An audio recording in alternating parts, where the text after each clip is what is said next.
Ich war sehr gut vorbereitet für das Meeting und am Ende des Tages hat Machert und Wiedeking haben uns Motorsportabteilung die Ehre erwiesen und sind nach Weissach gekommen und ich habe denen das gezeigt, was wir da vorbereitet haben. Und der Machert war sehr angetan von dem und der Wiedeking auch. Also er hat wortwörtlich gesagt, das war eine unglaubliche Präsentation, das war so richtig gut. Und dann habe ich die rausbegleitet und zum Auto und dann habe ich so in die Runde gefragt, mit was für Schritten darf ich jetzt als nächste Schritte rechnen oder irgend sowas. Und der Wiedeking war groß gewachsen und eine gute Statur, hatte große Hände und dann hat er seine Faust genommen und hat diese Faust mir so im vollen Karacho da links in die Schulter reingeschlagen. Und mich ganz böse angeguckt und gesagt, Welti, deinen scheiß Motorsport brauche ich nicht, um Erfolg zu haben. Hier ist alte Schule, die goldene Ära des Automobils. Mein Name ist Carsten Ahn, schön, dass ihr wieder mit dabei seid und hier gibt es jetzt den zweiten Teil mit meinem Gast Max Welti und in diesem bekommt ihr heute tiefe Einblicke in seine Motorsportaktivitäten bei Porsche und vor allem das Formel-1-Motorenprojekt, bei dem er recht schnell die Notbremse ziehen musste, es aber im Geheimen doch immer weiter vorangetrieben hat, was ihm irgendwann auch das Genick bei den Stuttgartern brechen sollte. Was danach kam, das hört ihr jetzt. Viel Spaß mit Teil 2 und Max Welti. Max, jetzt haben wir letzte Woche ja über deine Anfänge als Rennfahrer und auch deine wirklich Jahre als Rennfahrer gesprochen und das habe ich ehrlich gesagt noch nie so mitbekommen, in der Tiefe. Also, dass das so lange immer noch über dir geschwebt hat, dass du Rennfahrer sein wollen würdest und auch, dass du so lange gefahren bist und so viel. Ich dachte wirklich, das war einfach vor den ganzen Jahren und irgendwann war das dann abgeschlossen. Was sind denn so Strecken eigentlich, die dir besonders gelegen haben oder deine Lieblingsstrecken? Also irre gerne bin ich immer am österreichischen Zeltweg gefahren. Okay. Das war, oder wie es heute Spielberg, wie es heute heißt. Ja. Das war irre. Und da bin ich noch gefahren vor dem ersten Umbau. Jetzt ist es ja noch ganz anders. Aber damals ging es wirklich da, wo es jetzt rechts weggeht, nach Stadtenzil und den Berg hoch. Da ging es noch weit nach hinten. Und erst ganz hinten gab es dann die Spitzkehre und dann ging es den Berg hoch und hinten dann wieder runter. Und das war irre darunter. Und auch hoch. Also da bin ich sehr gerne gefahren. Okay. Und dann gibt es natürlich andere Strecken wie, was weiß ich, Monza ist Monza, einfach immer. Ist jetzt nicht das Aufregendste der Welt, was den Streckenverlauf anbetrifft. Wobei früher ohne Schikane war es eben schon auch noch ein bisschen was anderes. Da das eine Mal da in Fuji, das war auch eindrücklich. Aber am Ende des Tages, Rennstrecke ist Rennstrecke. Ja, absolut. Du musst also überall zurechtkommen. Ne? Und dein Le Mans-Traum, der hat sich ja bei Sauber dann erfüllt. Zumindest konntest du da mal fahren. Ja. Bist du mal gefahren. Für den Sieg hat es nicht ganz gereicht, also aber ich wäre mindestens gerne durchgefahren, aber das hat sich halt leider nicht ergeben. Aber das war ja dann lustigerweise in meinem nächsten Lebensabschnitt bei Porsche, bin ich ja dann trotzdem immer wieder in unglaubliche Autos gekommen und bin immer wieder mal am Ende, wann war denn das? Ich meine Ende 89 hat mich Porsche angefragt, ob ich als VIP-Gast gerne fahren würde am World Final des 44 Turbo Cups in Kyalami. Und da waren wir Gruppe C technisch, Sportwagen-Weltmeisterschaft technisch gerade in Australien und dann habe ich gedacht, ja, das liegt eigentlich mehr oder weniger am Weg. Guck mal, auf was für ein Niveau du denkst. Bei mir liegt ein Dönermann auf dem Weg. Ja. Bei mir auch. Aber dort, und der Clou an der Geschichte war, dass ich dann nach Flügen geguckt habe, also auch ein bisschen finanziell, aber auch, wie komme ich am schnellsten da runter, weil das war alles zeitlich ein bisschen sehr eng. Und dann habe ich herausgefunden, dass es am besten ist, wenn ich von Melbourne nach Frankfurt fliege und von da runter nach Kyalami, nach Johannesburg, genau. Ja. Da bist du mitgefahren? Ja, da bin ich mitgefahren und ich habe einiges erlebt, was Unregelmäßigkeiten im Reglement und der Technik gegenüber anbetrifft. In meinem Leben habe ich vieles erlebt, aber was ich da erlebt habe, das war einzigartig. Also ich bin kein World Champion und sonst wäre ich ja Rennfahrer geblieben und Weltmeister geworden und was weiß ich nicht was. Aber so ein bisschen was habe ich ja trotzdem gelernt. Und wie die mir anfangs mindestens da unten um die Ohren gefahren sind, ich wusste gar nicht, wie ich heiße. Ich bin gestanden und da sind die größten Pfeifen einfach an mir vorbeigeblasen.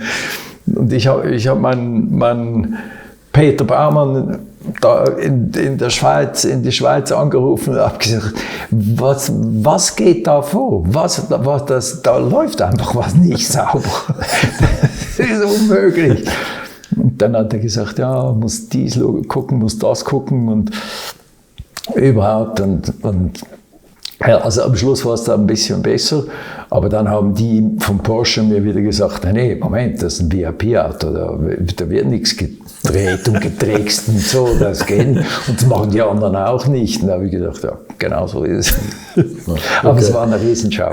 Wir haben viel gelacht und war natürlich nachher, wie ich dann tatsächlich bei Porsche war es auch immer wieder mal ein Schwank wert. Hast du gesehen, dass wirklich betrogen wurde? Ja, genau.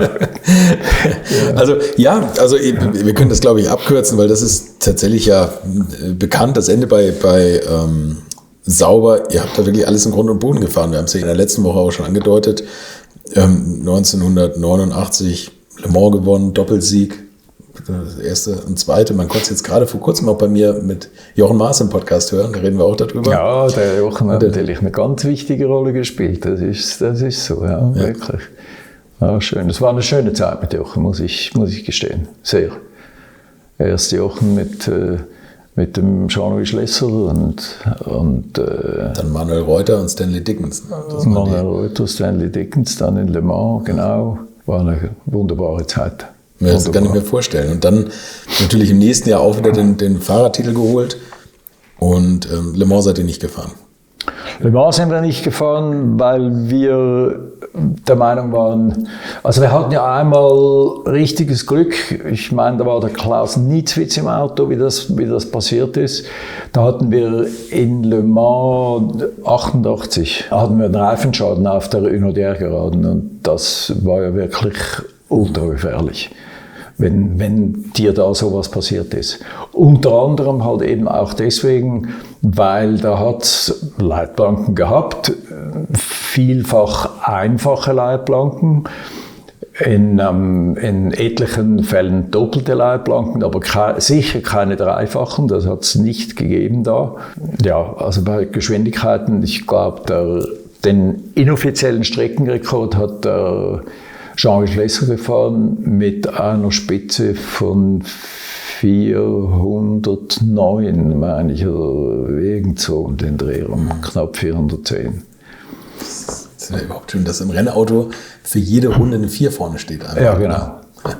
Ja, also das war irre. Und da haben alle gesagt, da muss die kleinste Kleinigkeit nur schief gehen und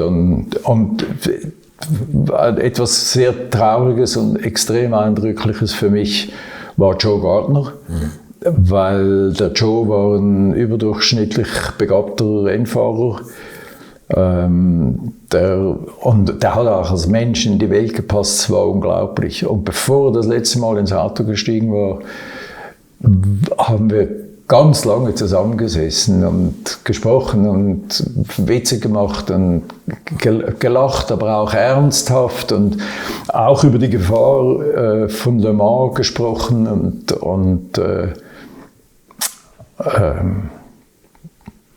ja, komme jetzt gerade wieder so hoch, muss ich gestehen.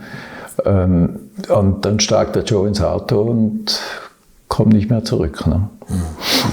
Ja. Und das war aber ein Jahr vorher. Und da haben wir Gespräche geführt mit dem ACO, da war ich auch federführend dabei. Und da haben wir gesagt, Le Mans jederzeit und gerne fantastisches Rennen, einmalig, eines, was man versuchen muss zu gewinnen weltweit, aber der Sicherheitslevel entspricht einfach und schon lange nicht mehr, logischerweise, deswegen hat es so viele tödliche Unfälle gegeben, und das machen wir nicht mehr mit. Mercedes hat das Trauma von Anno dazumal und wir hatten das Trauma, was zwar gut ausging, nichtsdestotrotz von 85. Und zwischendurch sind ja so viele Menschen zu Tode gekommen. Meistens eben da in dem Wald am Ende der Unodière. Und das haben wir gesagt, das geht nicht mehr. Sobald es Schikanen gibt, haben wir gesagt, sind wir sofort wieder dabei. Aber ohne Schikanen sind wir nicht dabei. Und dann haben die gesagt, das machen wir nicht. Und dann haben wir gesagt, okay, dann kommen wir auch nicht.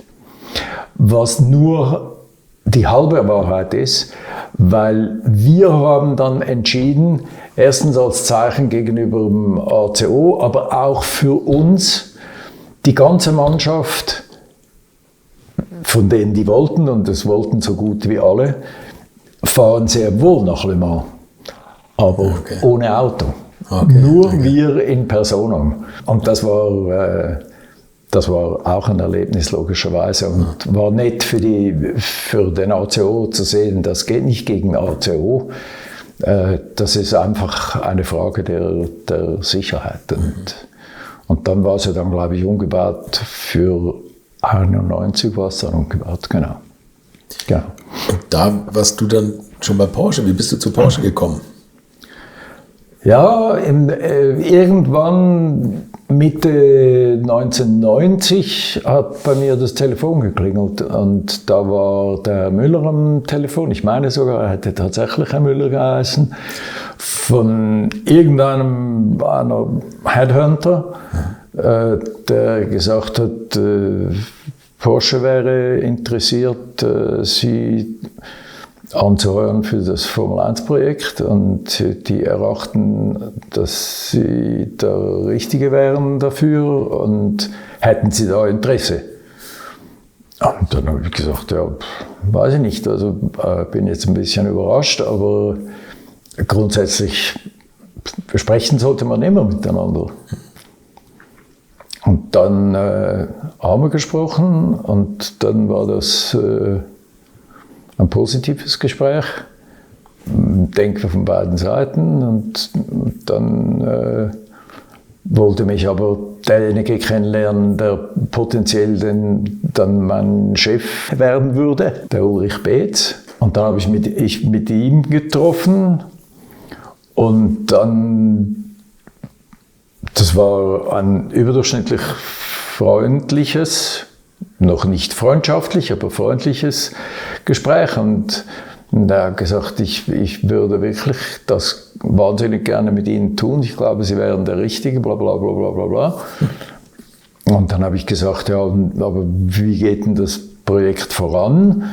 Weil da waren wir Mitte 1990 und 1991 sind wir schon gefahren. Und dann habe ich gesagt, aber wie geht das voran? Kommt das richtig? Und dann hat er gesagt, ja, also erstens, wir haben den Hans Metzger. Da habe ich gedacht, ja, also erstens, da möchte ich doch darum bitten. Der Hans Metzger ist ein Papst ist ein Allerheiliger ja, für mich gewesen. Und übrigens größtenteils nach wie vor und immer noch. Selbstverständlich, er hat ja Unglaubliches zustande gebracht. Und teammäßig, und dann habe ich ihn unterbrochen und habe gedacht, ja, das erachte ich als schwierig, das Team Eros, beziehungsweise Footwork Eros, wie es damals hieß. Und dann hat er gesagt, nee, ich habe mit denen zusammengesessen und das sind alles ganz feine Kerle und Jenkins ist ein toller Designer, Car-Designer und also nee, da brauchen wir, glaube ich, keine Gedanken auszumachen. Da habe ich gesagt, also bei zweiterem, nicht beim Motor, aber bei dem Fahrzeugpartner, den ihr euch da ausgesucht habt, da bin ich schon ganz klar, habe ich meine Zweifel. Aber in der Tat, man muss ja nicht immer verheiratet bleiben, wenn man sich mit jemandem verheiratet. Also das sehen wir dann, wenn es soweit ist. Und dann bin ich zurück zu Peter Sauber und habe ihm ganz ehrlich, freundschaftlich davon erzählt. Und habe ihn auch um seine Meinung gefragt, was er mir denn raten würde. Und da war er sehr offen und hat gesagt, schau, ich kann dir im Moment gerade nichts anderes anbieten als das, was du jetzt gerade bist. Und für deine Karriere, das musst du tun. Was mir natürlich Mut gemacht hat, einteils und andernteils, ja, was schade, weil ich habe eine gute Zeit da verbracht, sehr gute Zeit, lange Zeit da verbracht. Und seine Reaktion hat aber auch dazu geführt, dass wir tatsächlich, wie ich dann bei Porsche war. Also erstens habe ich ihm versprochen, ich werde dich und deine Leute und meinen Nachfolger, beziehungsweise es wurde dann eine Nachfolgerin, erstaunlicherweise, aber es war so. Also nicht etwa, dass ich den Frauen nichts zutraue, im Gegenteil sogar. Frauen, wenn sie denn wollen und richtig fokussiert sind, schaffen Unglaubliches, aber da war ich mir jetzt nicht 100% sicher, aber es war seine Entscheidung. Ich habe gesagt, ich helfe euch und habe das auch mit Porsche so abgemacht, vor allem was die Vorbereitung für Le Mans betrifft, weil das war natürlich schon eine generalstabsmäßige Geschichte. Da waren wir dann plötzlich von einer kleinen Firma waren wir plötzlich, ich glaube 89 waren wir knapp 120 Leute und dann 2 Jahre später waren es dann schon 130 und da musste man schon ein bisschen gucken. Und da gab es noch wenige Hotels in Le Mans. Da musste man immer diese Schlösser sich angucken gehen und sich vorstellen, wer schläft jetzt wann und wo, mit wem und Pläne machen, dass das alles zusammenpasst. Und ja, das war anspruchsvoll, aber wenn man es mal gemacht hat oder ein paar Mal gemacht hat, dann war es auch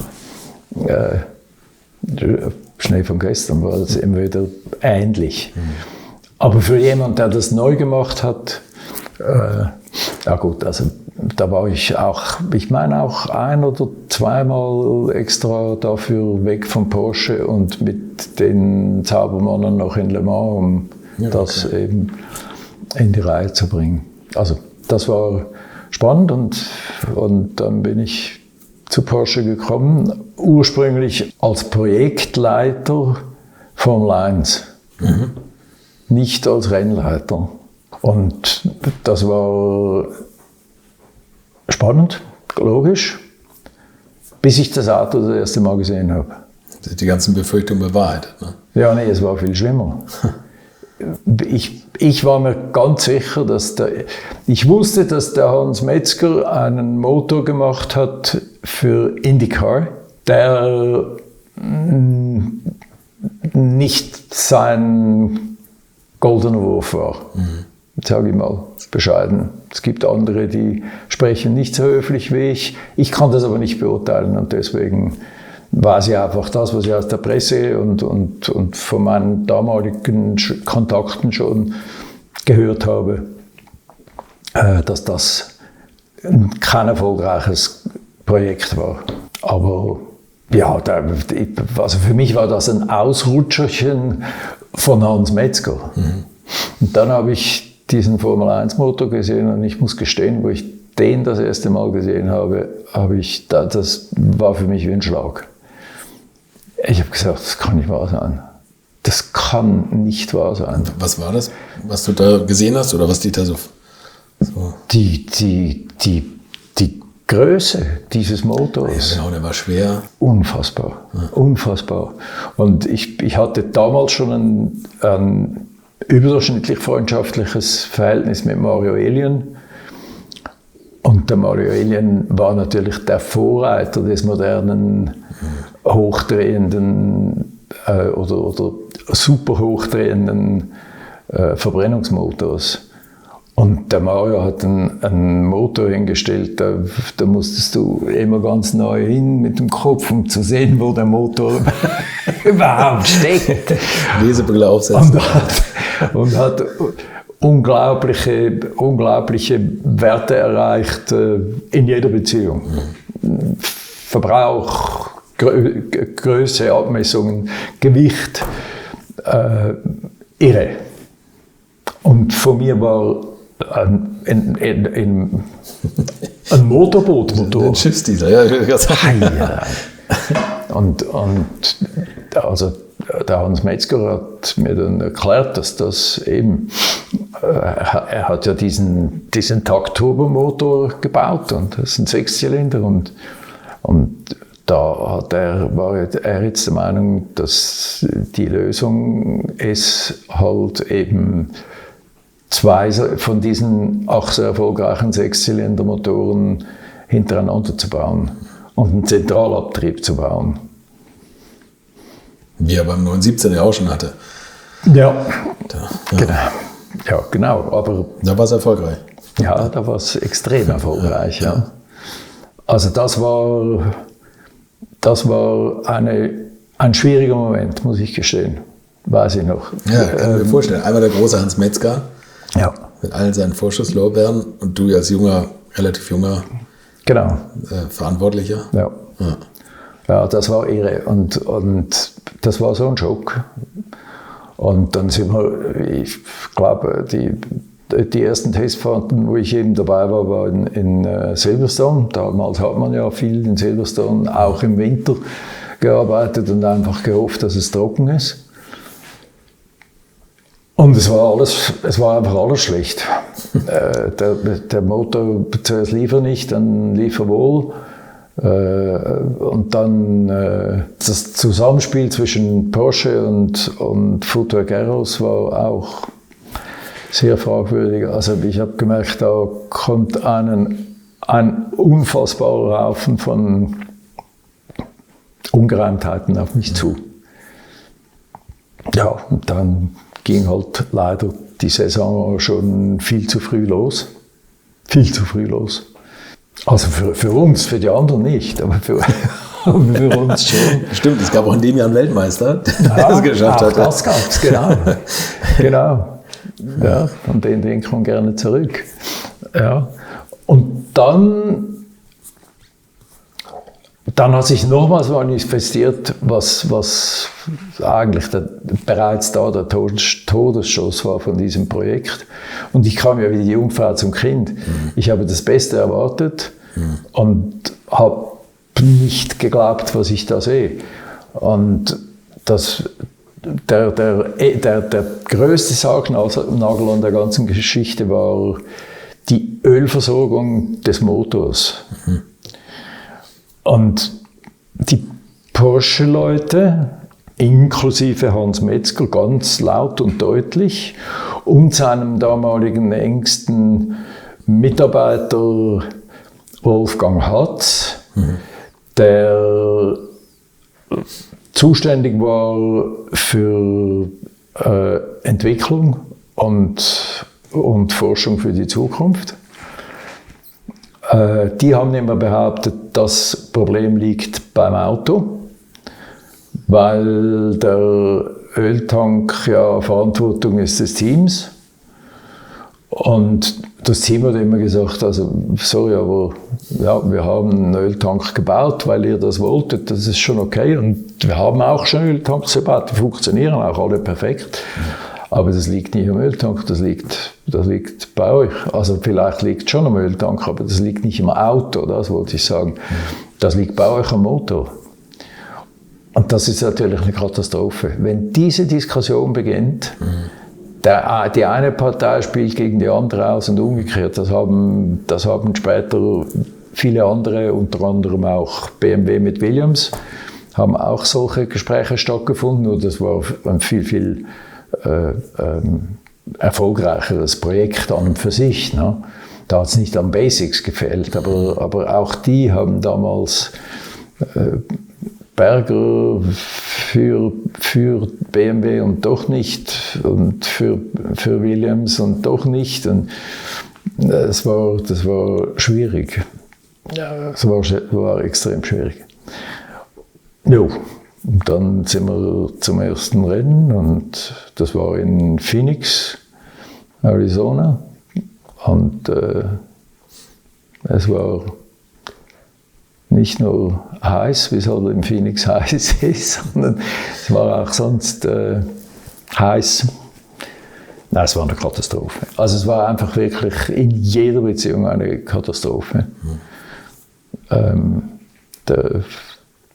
Mit Jenkins war es ganz schwierig. Die Gespräche mit dem waren extrem schwierig. Und es war einfach ein ständiges und unterbrochenes sich gegenseitig die Schuld zuschieben. Das ist, glaube ich, das Übliche dann in solchen Situationen. Ne? Ja. Also, genau so war es. Aber das Schlimmste war halt eben, dass es einfach offensichtlich war, dass unser Motor ein Fehldesign war. Ich kann es nicht schöner sagen und das tut mir auch heute noch im Herzen weh. Ich habe das auch immer versucht und das hat er logischerweise erstens nicht akzeptiert und zweitens nicht wahrhaben wollen. Ich habe gesagt, Hans, du bist der Größte für mich. Du bist der Motorenbauer schlechthin. Aber das entspricht einfach nicht dem Stand der heutigen Technik. Das ist so. Und dass er das nicht gerne hören mochte, das habe ich verstanden. Und er hat wahrscheinlich nicht verstanden, dass ich nicht wusste, wie ich es um Gottes Willen der Familie erkläre. Erstens dem Ferry Porsche, der sowieso kein Freund war dieses Formel-1-Projektes. Und zweitens noch viel schwieriger dem Herrn Piech. Ferdinand Piech, der aber sonst auch immer so tolerant ist, wenn Sachen nicht so laufen, wie sie sollen. Ja, eben, genau. Weil so lange ruhig bleibt. Genau. Ja. Also dann kamen weitere Rennen und viele Streitgespräche. Wenn ich bedenke, was der Wolfgang Hatz für sich immer in Anspruch genommen hat und der Meinung war, dass er die Lösung für den Erfolg ist, dann war er mir da wirklich einfach nicht hilfreich. Und er hat immer den Hans Metzger, seinen Chef, in Schutz genommen. Das verstand ich auch.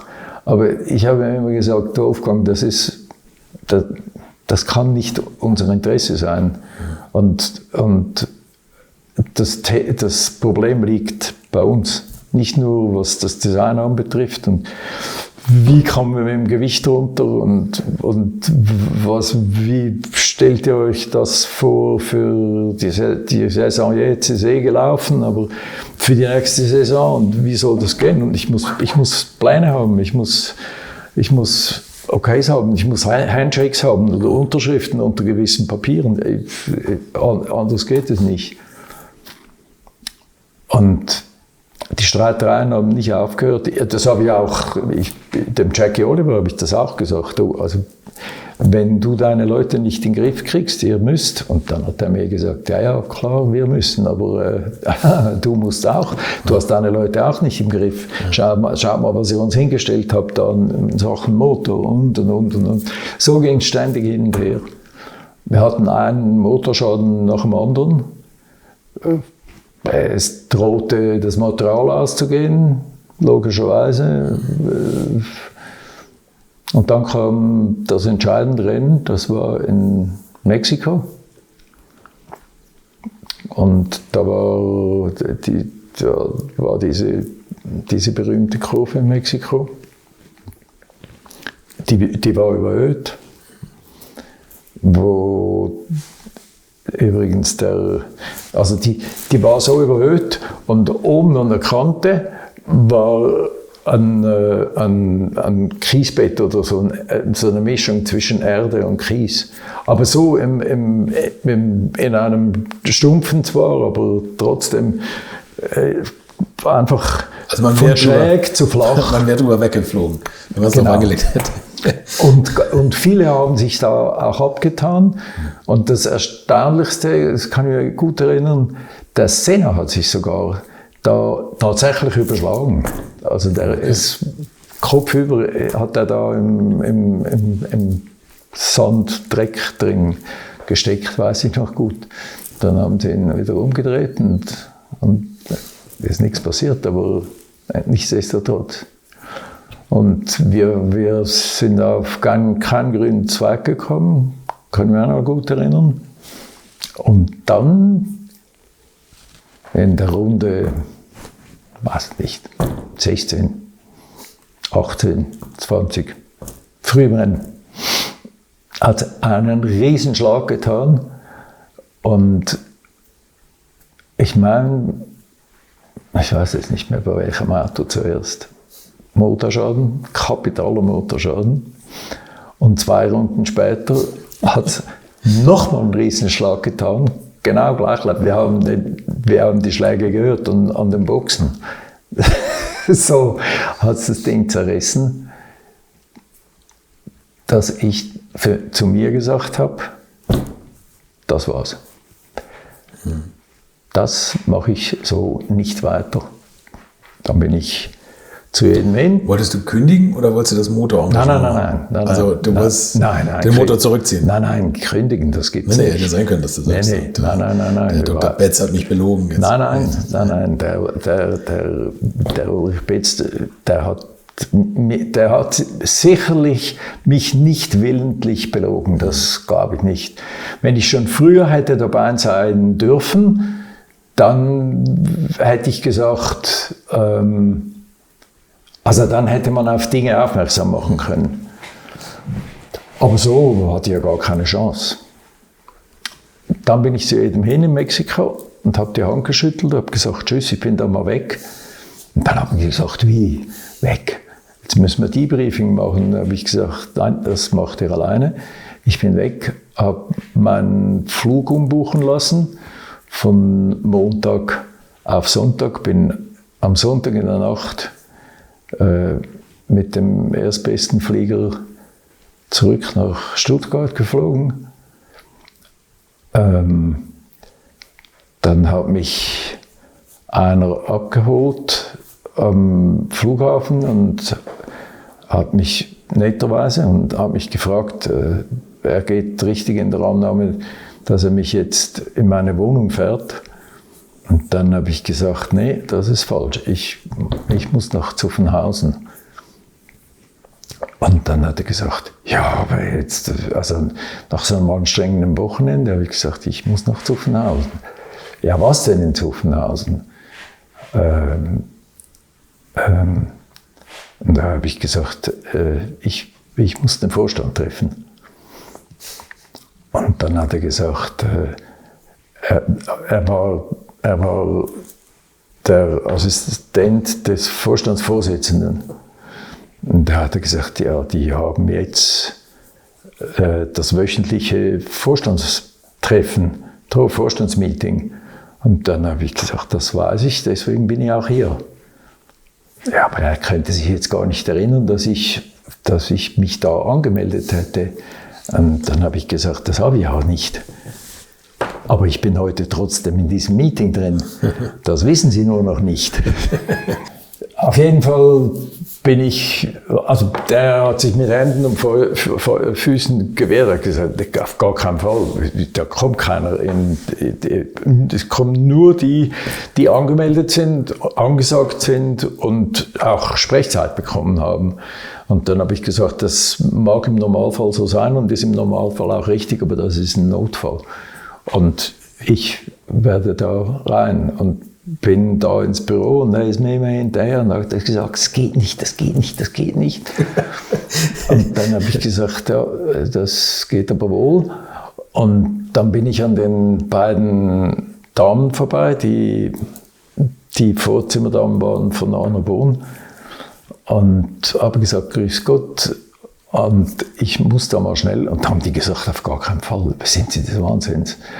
Aber bis die das gesagt haben, war ich schon an der Tür und habe anständig geklopft. Und dann kam das Ja. Und dann habe ich meinen Kopf reingesteckt und dann haben die gesagt, wieso sind Sie denn schon da?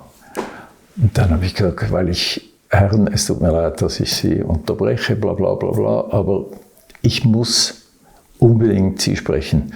Und Sie verstehen das jetzt auf die Schnelle nicht, das verstehe ich auch, aber vertrauen Sie mir einfach, ich muss unbedingt Sie sprechen. Und dann haben die gesagt, oh, okay, ja, dann brennt es ja richtig. Dann habe ich gesagt, ja, genau, so ist es. Und dann haben die gesagt, okay, also warten Sie 20 Minuten und dann sind Sie dran. Und dann war ich tatsächlich nach 20 Minuten dran. Und dann habe ich gesagt, ich bin eigentlich hier mit einer schlechten Nachricht, aber um Ihnen was Gutes zu tun. Dieses Projekt, so wie sich das im Moment gerade anlässt, da können wir nur eins. Wenn wir das retten wollen, dann müssen wir das jetzt stoppen. Und wenn ich sage jetzt, dann meine ich hier und heute. Jetzt gerade in dem Moment. Ja, wie, wo, was und warum. Und dann habe ich dann Zeit gekriegt, das zu erklären. Und habe gesagt, das ist meine Message. Und ich helfe gerne, wo ich kann. Aber so geht das nicht. Das ist unmöglich. Geben Sie mir, habe ich damals gesagt, geben Sie mir ein bisschen Geld und ein bisschen Zeit. Und dann besteht die Chance, dass wir nächstes Jahr, spätestens übernächstes Jahr, stehen wir picobello da und dann können wir wirklich loslassen. Und dann haben wir auch einen guten Partner, der gerne mit uns arbeiten will. Aber das geht nur so. Anders geht es nicht. Gab es die Möglichkeit, überhaupt das Motorengagement mitten in der Saison zurückzuziehen? Also da stand ja dann auch Arrows oder Footwork ohne Motor da. Das war natürlich eine Katastrophe. Ja, kann man vorstellen. Das war eine Katastrophe. Für alle Beteiligten eine Katastrophe. Ja, und dann haben wir im Hintergrund schon begonnen zu organisieren und was könnte man und wie könnte man. Und dann ging es ja relativ Schlag auf Schlag. Also die Verkaufszahlen waren ja auch ganz, ganz schlecht von Porsche. Und das kam ja auch noch dazu, die Kassen waren leer. Es gab kein Geld. Es war die schlimmste Zeit wahrscheinlich. Es war die schlimmste Zeit, die Porsche je erlebt hat. Mhm. Ja.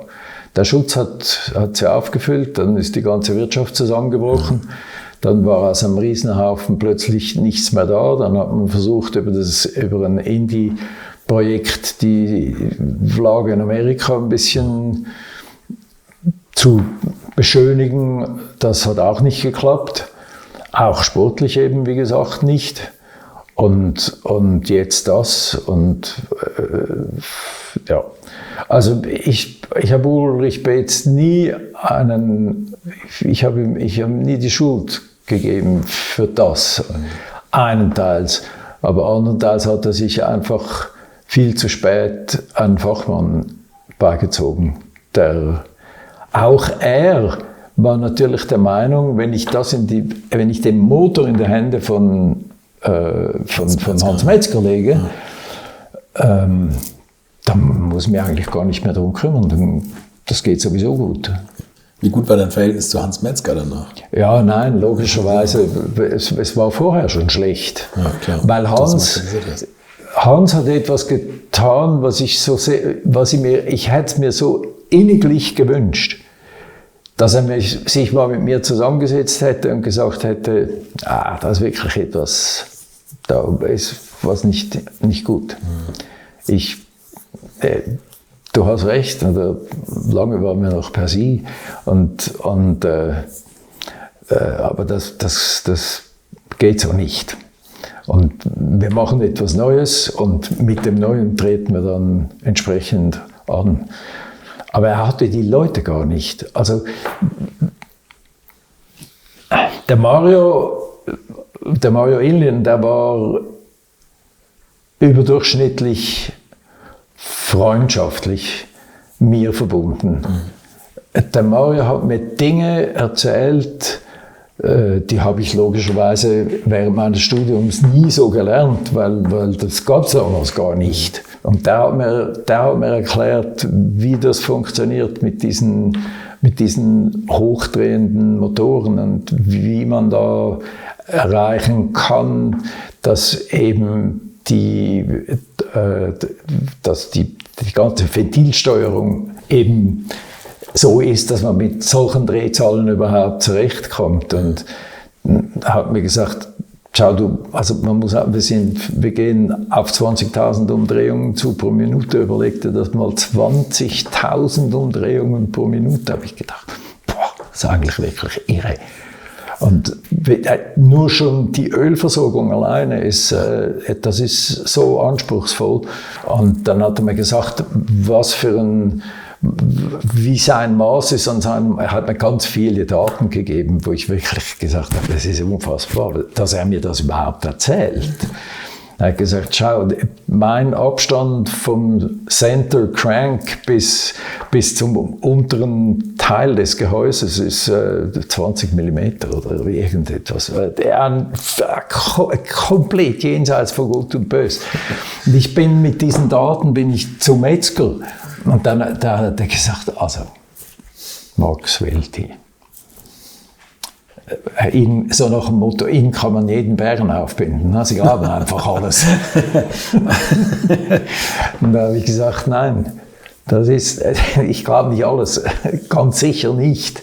Und ich wüsste auch, wenn ich zu Cosworth gehen würde und man würde mir das sagen, dann wüsste ich, dass es nicht stimmt.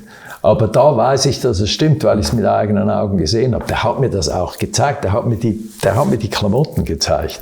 Wahnsinn. Ja, es war irre. Ich habe unglaublich viel gelernt da.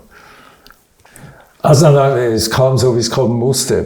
Man hat den Vertrag mit Airbus gelöst, hat natürlich Geld gekostet. Ich bin mit Arno Bohn nach Japan gefahren. Da hat man sich mit dem Herrn Ohashi, seines Zeichens Inhaber und CEO und Vorstand und Aufsichtsratsvorsitzender, alles in einer Person. Von Footwork hat man sich getroffen und das war ein Drama, logischerweise. Der Jackie Oliver hat gesagt, um Gottes Willen, ich habe keinen Motor mehr, was geht denn jetzt? Und wir müssen Strafe bezahlen. Und Porsche hat gesagt, ja, also ihr wart nicht das Gelbe vom Ei, aber wir auch nicht. Und jetzt müssen wir irgendeinen Weg der Trennung finden. Und dann hat man den gefunden und wie gesagt, natürlich war es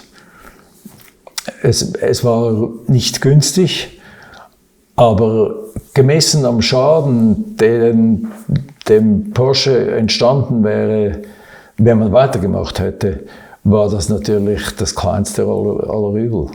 Und je länger es gedauert hat und je mehr, dass auch die obersten Herren dann das Team kennengelernt haben und die Struktur und die Art und Weise, wie die argumentieren und diskutieren, da habe ich immer mehr Verständnis auf meine Seite gekriegt. Ne? Ja, und was willst du da auch noch das Geld weiter in den Abfluss kippen, wenn nichts da ist? Ja, ne? Und den Namen noch zusätzlich noch kaputt machen. Genau so war es. Und ich war eigentlich guter Dinge, dass wir die Chance kriegen, eben vom Vorstand, die dieses Nicht-Performen in Erfolg umzumünzen. Da war ich mir komplett sicher, dass wir das schaffen. Ich hatte überhaupt keine Zweifel. Aber es braucht, ich meine, ich hätte dann nach reiflicher Überlegung gesagt, geben Sie uns jetzt das Geld und wir... Können Sie nicht anders ausgeben? Und für Quatsch?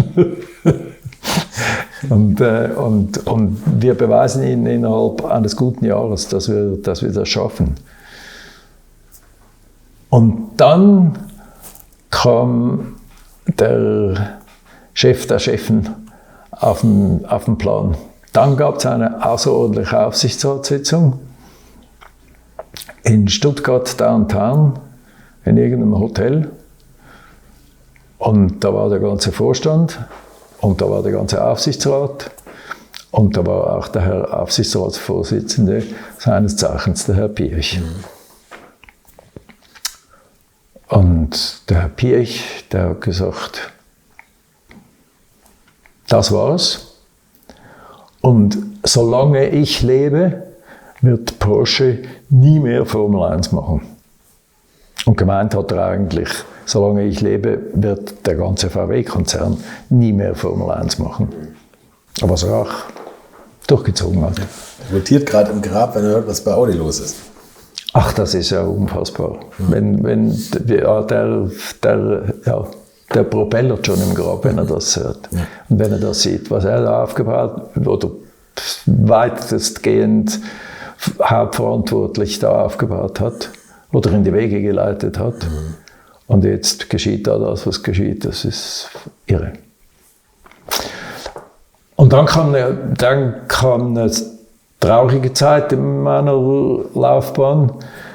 Dann musste man aufgrund dessen, was der Pirch befohlen hat, musste man eigentlich das ganze Unternehmen, also jetzt nicht nur wegen der Formel 1, wegen der Formel 1 musste man die ganze Rennabteilung neu definieren und vor allem man musste irre viele Leute entlassen. Dank des Formel 1 Projekts gab es natürlich Menschen ohne Ende und ich meine, ich hätte da fast 200 Leute entlassen müssen. Ich meine, wie groß war die Abteilung? Ich meine gegen 300 Leute, 270 Leute oder irgend so. Ja, das war nichts mehr vorhanden am Schluss. Man konnte viele im Unternehmen verteilen, das ging schon, halt einfach nicht mehr Motorsport. Aber für viele hat man auch nichts gefunden. Und es war eine Scheißzeit, also es war wirklich, wirklich scheiße. Aber wie so oft ist im Leben, aus der schlimmsten Scheiße, Verzeihung, entsteht dann auch wieder was. Und Ulrich Beetz, mit dem mich übrigens immer noch ein freundschaftliches Verhältnis verbindet, wenn wir uns denn sehen, was heute nicht mehr so oft ist, wie lange Zeit nachher immer wieder an den ganzen Automobilausstellungen, allen voran Genf, aber nicht nur, habe ich ihn immer wieder getroffen. Und diese Tatsache, dass ich habe mir das auch gut überlegt, soll ich das wirklich tun mit dem Vorpreschen und da in die Vorstandssitzung? Aber am Ende des Tages musste ich sagen, wenn ich Porsche was Gutes tun will, dann muss ich das tun. Wenn ich Ulrich Beetz was Gutes will, dann kann ich das nicht, weil es geht einfach nicht. Und wenn ich dann zögerlicher vorgehe, dann dauert es nur länger, bis man sich gegebenenfalls getrennt hat. Das wusste ich ja damals noch nicht, ob dann das wirklich zur Trennung kommt oder nicht oder wie auch immer.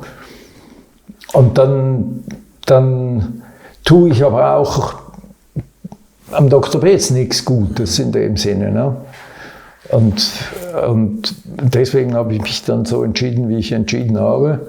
Und er wahrscheinlich auch getrieben durch die Tatsache, dass er schnell wieder einen anderen Job hatte. Der war jetzt zwar nicht mehr in Stuttgart, aber er hat ja dann für jene asiatischen Unternehmen gearbeitet und hat da sehr viel Erfolg gehabt. Und das hat sicher mitgeholfen, dass er war mir eigentlich nie böse. Er war nicht einmal, hat er gesagt, Welti, was hast du da bloß getan und was hast du da gegen mich getan? Und aber das war vielleicht auch nicht das einzige Ding, oder? Es war ja noch dieses viertürige, der Porsche 989 oder wie immer, genau. Ja, das war natürlich auch sowas. Ja. Also eben, es ging natürlich auch in der Entwicklung nicht vorwärts. Man hatte den 911, den 964er. Ja, aber das war ja auch ein uralt Ding. Ne? Das war schlimm. Und der Horst Machert den habe ich ins Herz geschlossen. Das war ein unfassbarer Mensch, unglaublich. Also wirklich, das war der beste Chef, den ich überhaupt je hatte. Und ja, Wolfgang Dürheimer war auch ein toller Chef, muss ich sagen. Dass ich für ihn noch arbeiten durfte, das war genial. Aber Horst Machert hat mir dann irgendwann die Gretchenfrage gestellt. Also eben, wir müssen das alles neu organisieren und haben Sie eine Ahnung, wie man das tun könnte? Und dann habe ich gesagt, ja, das schon. Aber ja, wie geht's dann für mich weiter? Und dann hat er gesagt, also ich würde Sie zum Rennleiter machen, wenn Sie mögen. Und dann müssen wir halt gemeinsam das wieder mehr oder weniger von null aufbauen. Und so kam es dann auch. Und das war eine unglaublich schwierige Zeit. Was wir da gearbeitet haben, das war irre. Es war irre. Und wir mussten aus nichts, es war ja nichts mehr vorhanden. Ne? Es gab wirklich nichts mehr. Die Autos waren veraltet, wir hatten kein Geld. Das Budget, was ich gekriegt habe, unterirdisch. Also wirklich einfach. An die 70er Jahre bei Sauber erinnern. Boah, das war grausam. Das war grausam. Und trotzdem, Amerika wollte bedient werden, Südamerika wollte bedient werden, Europa wollte bedient werden. Aber dann hatte ich hatte tolle Mitarbeiter. Der Horst Machert, das war seine Idee. Der hat gesagt, ich hätte einen guten Mann für was machen wir mit Hans Metzger? Und dann hat er gesagt, ja, also ich hätte einen Ersatz, wenn wir den Schritt tun wollen würden. Und ich habe gesagt, ich sehe keinen anderen Weg als wir kriegen. Nein, ich habe gesagt, ich kriege ihn nicht umgedreht in der Denke, wie Motoren in Zukunft aussehen müssen, einigermaßen ungefähr. Und ich habe ihm gesagt, ich würde gerne so ein Schubladensystem entwickeln, ja, wie ich das meine. Dann habe ich gesagt, ich möchte einfach, das ist Motorsport innerhalb von Porsche. Und in diesem Schrank drin hat es ganz viele Schublädchen, weil im Motorsport man ja zig und aberzig Dinge tun kann, theoretisch. Und ich möchte gerne, dass jedes Schublädchen, was theoretisch Porsche machen könnte, so gut gefüllt ist, wie es nur geht. Inklusive Formel 1. Auch nicht ganz billig, die Idee. Nein, also wenn du, ich glaube gar nicht, das Geld war gar nicht mal, also ja klar, das Geld war das Problem, weil wir haben am Anfang ein lächerliches Budget gekriegt und das Jahr darauf war es dann auch nur unwesentlich besser und im 3. Jahr war es dann noch ein bisschen besser und ja, egal. Aber wichtig war, wenn du die richtigen Leute an deiner Seite hast, die das gleiche Mindset haben, wie du selber hast. Und das musst du denen ja verkaufen und erklären, warum du diese Strategie wählst. Aber wenn dir das gelingt, im 1:1 Gespräch jemanden davon zu überzeugen und alle mit dir kämpfen und mitziehen und du möglichst wenig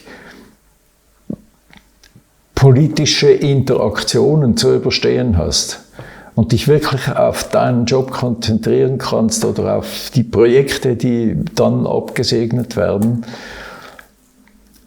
dann spielt das Geld immer noch eine wichtige Rolle. Klar, das wissen wir beide, aber es spielt eine untergeordnete Rolle. Du musst einfach Menschen um dich herum haben, die erstens so ticken wie du und zweitens so viel Arbeit gewillt sind, da reinzustecken, wie du für dich selber das auch in Anspruch nimmst. Mhm. Und ich glaube, am Ende des Tages ist mir das gelungen. Ich kann es nicht anders sagen, weil eben, es war nichts da. Und wir haben dann Dinge entwickelt, da war mir natürlich, der Jost war ein toller Mitarbeiter. Jost Capito. Ja, der Jost Capito war ein toller Mitarbeiter. Ich mochte ihn sehr, weil er war noch jung und er hat noch nicht so wahnsinnig viel verstanden, ja, wie denn auch, verstanden von Motorsport. Aber er war einfach ein unermüdlicher Schaffer. Mhm. Unermüdlich. Und er hat Herbert Linge hat er akzeptiert. Die beiden waren wie Arsch und Hose. Das war schön zuzusehen. Diese Cup-Idee, der Herbert hat das ja schon mal inszeniert mit dem 944 Turbo Cup. Und dann kam er mit der Idee, aus dem den Porsche Carrera Cup zu machen. Und das haben die ja schon angefangen. Und das war ein Produkt, was funktioniert hat in Deutschland. Aber es war noch ein bisschen halt so, eben in Porsches gegen Porsche fahren, gewinnt immer ein Porsche. Ne? Was um Gottes Willen verkaufst du da? Ja. Einenteils, aber andernteils mussten wir auch uns überlegen, also mit dem Budget, was der Vorstand uns gibt, oder was voraussehbar war, was der Porsche-Vorstand uns geben wird, in der katastrophalen Lage, in der Porsche damals war, mit dem kam man nicht zurecht. Noch dazu kam ja mit Wendelin Wiedeking als nächsten Vorstandsvorsitzenden eigentlich kein großer Motorsport-Fan. Zuerst war er ja erst Vorstandssprecher, ja. Und da war das ganze Gremium schon ein United Gremium, ja. Aber er hat sich da immer mehr vorgetan und er hat natürlich auch, ich war nicht sein Freund, und er deswegen nicht meiner, aber ich habe schon an ihm hochgeguckt, muss ich sagen. Also was er eingeführt hat mit dieser ja, jetzt fällt es gegen uns aus, aber das alles just in time, das war natürlich schon gewaltig, was er da an Geld gespart hat und diese ganzen Asiaten, die er da eingekauft hat, um das asiatische Modell zu etablieren bei uns in Europa, das war einfach visionär. Und wie er die Firma umgekrempelt hat in no time und sind da schöne Autos entstanden, nicht immer, ne? Aber also das Spiegelei bei zwei verschiedenen Modellreihen, Baureihen, das war Das war natürlich alles gewöhnungsbedürftig. Aber er hat die Firma gedreht, das muss man einfach so sehen. Und an was er nicht geglaubt hat, war der Motorsport. Aber das ist vielleicht aus heutiger Sicht kaum verständlich. Aber der Motorsport damals bei Porsche, das war, man hat Motorsport gemacht, um zu gewinnen. Aber man hat nicht Motorsport gesehen als das, was es eigentlich ist, ein Marketinginstrument. Die Denke, die war immer noch 20, 30 Jahre vorher, so wie man halt, ja, man macht Motorsport, um zu gewinnen. Und wenn man gewonnen hat, dann ist das Beweis genug. Dann gibt es ein tolles Plakat. Ja, genau. Das ist ein gutes, ja, so mit dem Augenzwinkern, wenn du das gesagt hast, genau richtig. Genau so war es. Und ich kann mich gut erinnern, wie ich dann mal offiziell war und ich quasi etabliert war, ohne zu wissen, ob ich wirklich etabliert sein werde, ob ich das überhaupt schaffe. Aber da gab es dann Leute, die gesagt haben, also wir müssen ein Gremium, ein Motorsport-Gremium bilden, das dir hilft, die Entscheidungen richtig zu treffen. Habe ich für meinen jugendlichen Eifer habe ich gedacht, also weiß ich jetzt nicht genau, ob mir das wirklich hilft, aber ja, also okay, dann tun wir das halt in Gottes Namen. Dann wurde einberufen, also das Gremium hat bestanden aus 17 Leuten. Wir haben uns an mangelndem Platz in Zuffenhausen und nach Weissach wollte niemand kommen, haben wir uns in Ludwigsburg getroffen, das weiß ich noch so gut. Und da hat alles gesessen. Alte Rennleiter, ehemalige, dies, das, Kreti und Pleti, alles war da. Das sogenannte Marketing war da, Corporate Identity und Corporate Design Typen waren da, alles war da. Und dann hat man das Gespräch, also ich habe dann das Gespräch begonnen und eine meiner ersten Fragen war so in die Runde, weswegen glauben Sie denn, dass wir Motorsport machen? Wie? Also, dass man sowas fragen kann. Also, ja, wir machen. Und Motorsport, ja, wir wollen gewinnen. Ja, wie gesagt, das habe ich mir genau gedacht, dass Sie mir da antworten werden. Aber ich sage immer, und dann habe ich den Spruch gebracht, den ich Jahrzehnte nachher noch gebraucht habe und damals aber schon gebraucht habe, das schöne englische Saying, going around in circles is only the icing on a cake. Und das hat natürlich keiner verstanden. Und dann habe ich mich lange ausgelassen drüber und habe auch so ein bisschen ein Gespräch entwickelt und habe aber ganz schnell gemerkt, dass die Menschen haben keine Ahnung, von was ich rede. Ich habe gesagt, es geht nicht um, also natürlich, wir wollen alle gewinnen, das ist ja klar, sonst wären wir nicht da. Aber ihr müsst umdenken. Der Motorsport ist eine Marketingplattform. Wir sind da und das Geld, was uns der Vorstand zuspricht oder die Familien bereit sind zu bezahlen in Motorsport, ist nur da, einzig allein und nur, um am Ende des Tages viele Autos zu verkaufen. Und das geht auf ganz verschiedene Art und Weise. Dazu gehört auch, dass man den Brand etabliert und weiter in die Welt rausträgt und beweist, dass man engineering-technisch die Besten ist und. Und unser Core-Business sind in Gottes Namen Autos. Also ist es naheliegend, dass wir uns mit anderen auf der Rennstrecke messen. Aber es geht nicht in erster Linie darum, dass wir siegen. Wir müssen siegen, ja, aber das ist eine Folge von dem ganzen anderen. Und ich habe gemerkt, es schütteln alle nur den Kopf.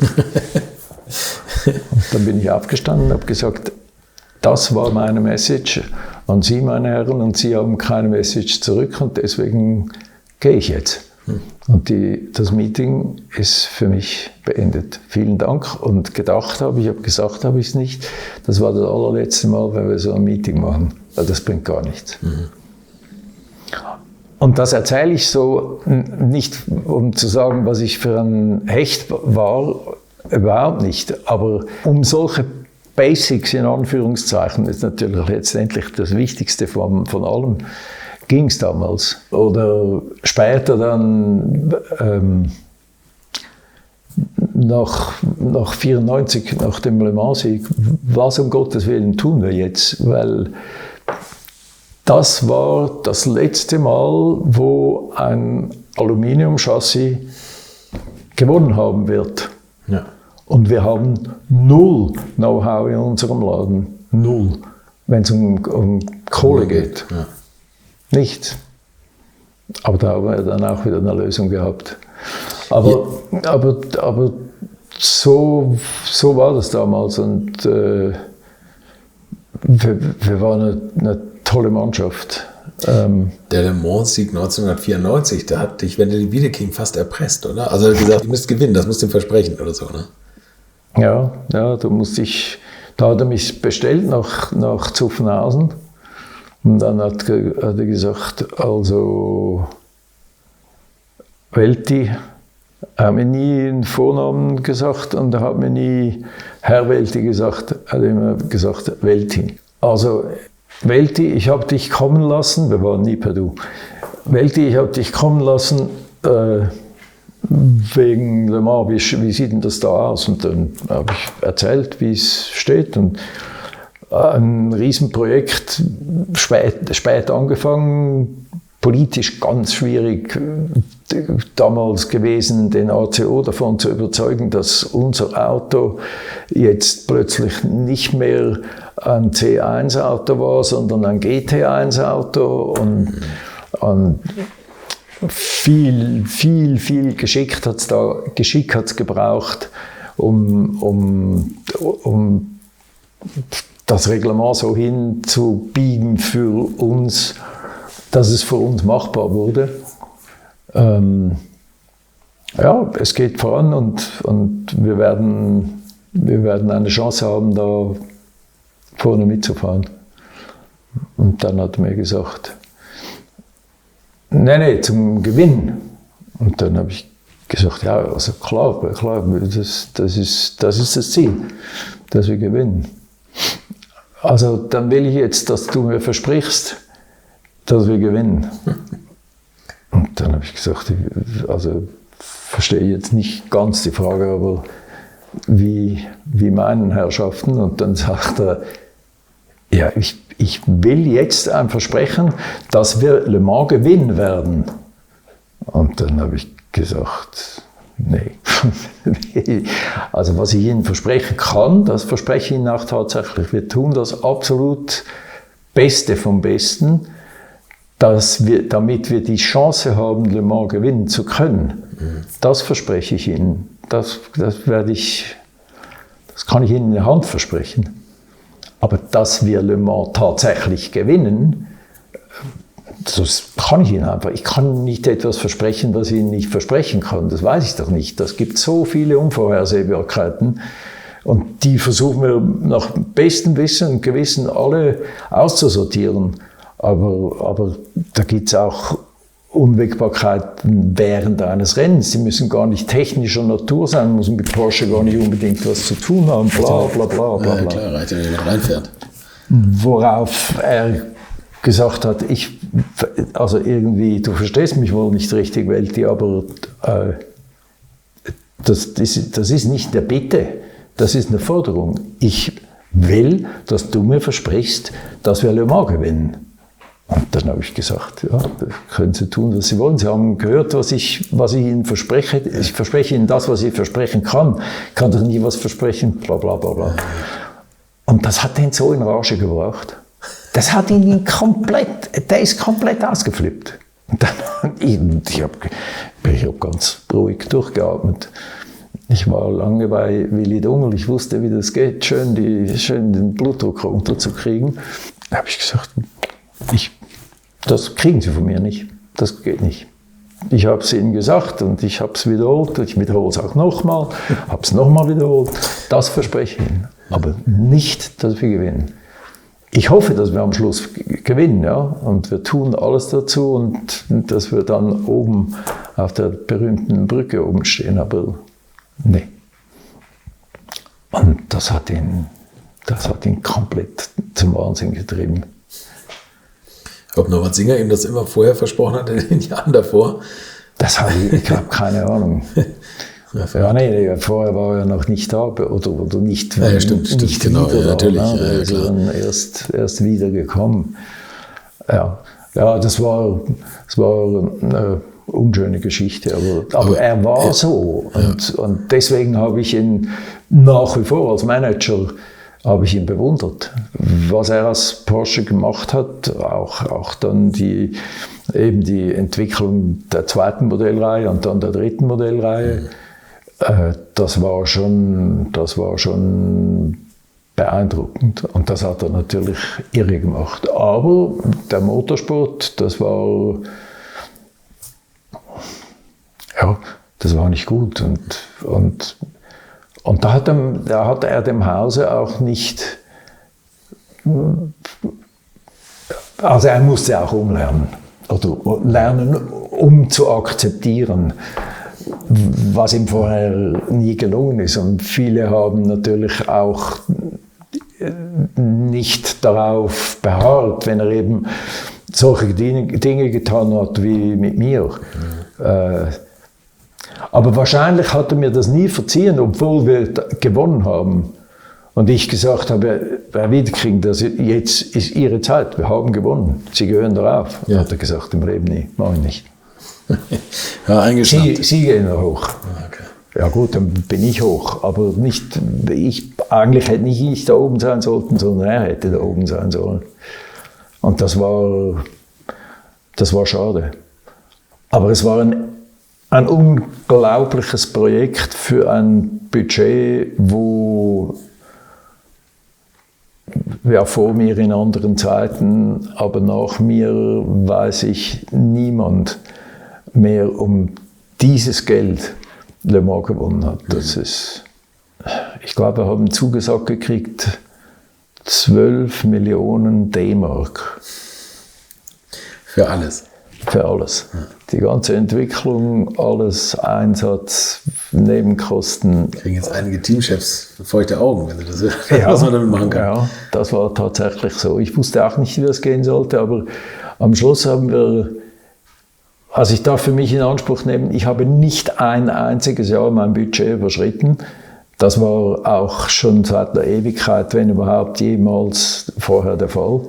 Wir haben nie das Budget überschritten. Und das Le Mans-Budget, was aber natürlich Teil vom Gesamtbudget war, das haben wir um katastrophale 200.000 D-Mark haben wir es überschritten. Gab gleich auch wieder Ärger? Nein, also, das okay. Nicht. Nee, das war da, wo er was machen. Da gab es keinen Ärger. Und das habe ich mit den Schublädchen gemeint. Ne? So, ja. Also Schublädchen, das waren nicht nur technische Schubladen, das natürlich auch, aber das waren auch sportpolitische und sportstrategische Aktivitäten, die wir gemacht haben. Also eine Sache, die extrem schwierig zu verkaufen war, am Herrn Wiedeking, war der Porsche Supercup. Und der Porsche Supercup war natürlich tatsächlich extrem wichtig für Porsche. Also die Spitze der ganzen Carrera-Cups, das ist ja quasi das Finale, wenn du so willst, ne? Das Profi. Genau, das ist der Peak, genau, in der Cup-Pyramide, ja. Genau. Und diese Idee ist mir gekommen, weil ich hatte ein sehr freundschaftliches Verhältnis mit dem Bernie Ecclestone. schon von früher her überhaupt irgendwie hat man sich verstanden und dann war er ja mal eine Zeit lang der Obmann quasi nicht nur der Formel 1, sondern auch der World Sports Car Championship und hat da seine Leute platziert. Und Schlaueres hat dann natürlich das gemacht, um sicherzugehen, dass diese World Sports Car Championship, was schon eine geile Geschichte war, das wäre wirklich eine echte Weltmeisterschaft, muss man einfach sagen, mit vielen Marken und er hatte ja damals keine Marken in der Formel 1. Und da hat er schon ein bisschen Muffen gekriegt, dass das jetzt plötzlich, da hat es auch Leute gehabt, die haben das ganz laut rausposaunt, dass das plötzlich überhand nehmen könnte gegenüber der Formel 1, die er am Aufbauen war, sehr erfolgreich, wie wir wissen. Aber da war immer irgendwie, einteils war ein bisschen ein Challenge da, aber andernteils, ja, er mochte ja alle Leute, die tun. Und er hat sie nur begonnen, nicht mehr zu mögen, wenn sie gegen ihn getan haben. Und er war sowieso schlauer als alle und vor allem schneller im Kopf als alle. Also war immer sein Vorteil war immer, dass er schneller gedacht hat als die anderen. Vielleicht gar nicht intelligenter, aber schneller. Und er hat auch gehandelt. Er hat nicht nur schnell gedacht, sondern er hat auch schnell gehandelt. Wenn er gesagt hat, so machen wir es, dann hat er das gemacht. Ich war einmal, durfte ich sogar dabei sitzen. Ich habe das 1:1 mitgekriegt in einem großen Gremium. Ist er gekommen und hat gesagt, ich habe eine gute Idee für euch, Männer. Alle Teamchefs, alles Kreti und Pleti hat da rumgesessen. Und dann hat er gesagt, wir machen eine VIP-Geschichte jetzt, parallel zu allem, was wir sonst in der Formel 1 tun. Und ich bin der Meinung, wir sollten das Paddock Club nennen. Dann haben alle große Augen gemacht. Und dann hat er denen das erzählt, wie er sich das vorstellt. Paddock Club mit Spezialeintritt, mit Catering, mit Platz, den man sich kaufen kann und ein rigoroses Abriegeln des eigentlichen Paddocks. Also im eigentlichen Paddock kommen schon auch Leute rein, aber das sind dann nur Tickets, die quasi er persönlich, in Anführungszeichen, verteilt. Oder die VIPs, die sich für viele tausend, was auch immer für eine Währung, eingekauft haben, dass sie eben dann da unten sich auch mal bewegen dürfen. Und dann hat er gesagt, so, und jetzt möchte ich von euch wissen, habt ihr da Interesse, wollt ihr das tun? Oder wie machen wir das weiter? Gründen wir eine neue Gesellschaft oder was denkt ihr davon? Dann haben alle, Carsten, alle, durchs Band weg, alle haben gesagt, was ist das für eine Scheißidee? Inklusive, und da war normalerweise, wenn es um Marketing ging, der Beste, Ron Dennis. Auch Ron Dennis hat gesagt, das ist ein Schwachsinn. Sie haben da nicht dran geglaubt, dass Leute so viel Geld ausgeben? Oder? Ja, aber was immer, dass sie geglaubt oder nicht geglaubt haben. Aber alle haben das ist mir viel zu teuer und wie du dir das vorstellst über den Boxen und ja, Jesus Gott, die Kosten, die da auf uns zukommen und das wird ewig lange gehen, bis sich das rechnet. Ja, und dann hat er gesagt, dann ging es eine Weile so, hin und her und kreuz und quer, da hat er gesagt, okay, also ich sehe, ihr wollt das nicht. Ja, wir wollen das nicht. Und dann hat er gesagt, okay, dann mache ich das. Und dann haben die gesagt, ja, wenn du das Risiko eingehen willst. Dann hat er gesagt, okay, aber damit ist klar, also wir machen das schriftlich und es unterschreibt jeder, ihr wollt das nicht und ich kriege das Recht, dieses VIP-Projekt zu realisieren und alle Rechte liegen bei mir. Haben die alle gesagt, ja, genau so. Ja. Und im ersten Jahr hat er schon, ich meine, 400 Millionen Profit gemacht. Wie viel? Ja. 400 ja. Ja. Oh. Das Ding hat ihm am Ende fast 1 Milliarde Profit gegeben. Er hat ihm das an Paddy McNally gegeben. Der Paddy war sein Spezi, wenn es um Marlboro ging, damals. Und der hat gesagt, weg, Marlboro läuft auch ohne dich, komm zu mir. Und das hat er dem Paddy McNally gegeben. Und der Paddy McNally ist steinreich geworden mit der Nummer. Und der Bernie natürlich noch viel reicher. Aber die Teams hat zum Schluss das Concorde-Abkommen, da haben sie alles wieder durchgekämpft. Ja, das ist ja auch Forschung. Aber das erzähle ich in allererster Linie, weil ich habe da lernen dürfen, weil er es zugelassen hat, was Bernie ist, wie er denkt, was er tut, warum er es wie tut. Und das hat ja 35 Jahre lang perfekt funktioniert, bis er dann den Absprung da mit den neuen Medien und so, das hat er dann schon, da wurde es dann schon ein bisschen eckig. Aber Bernie war faszinierend.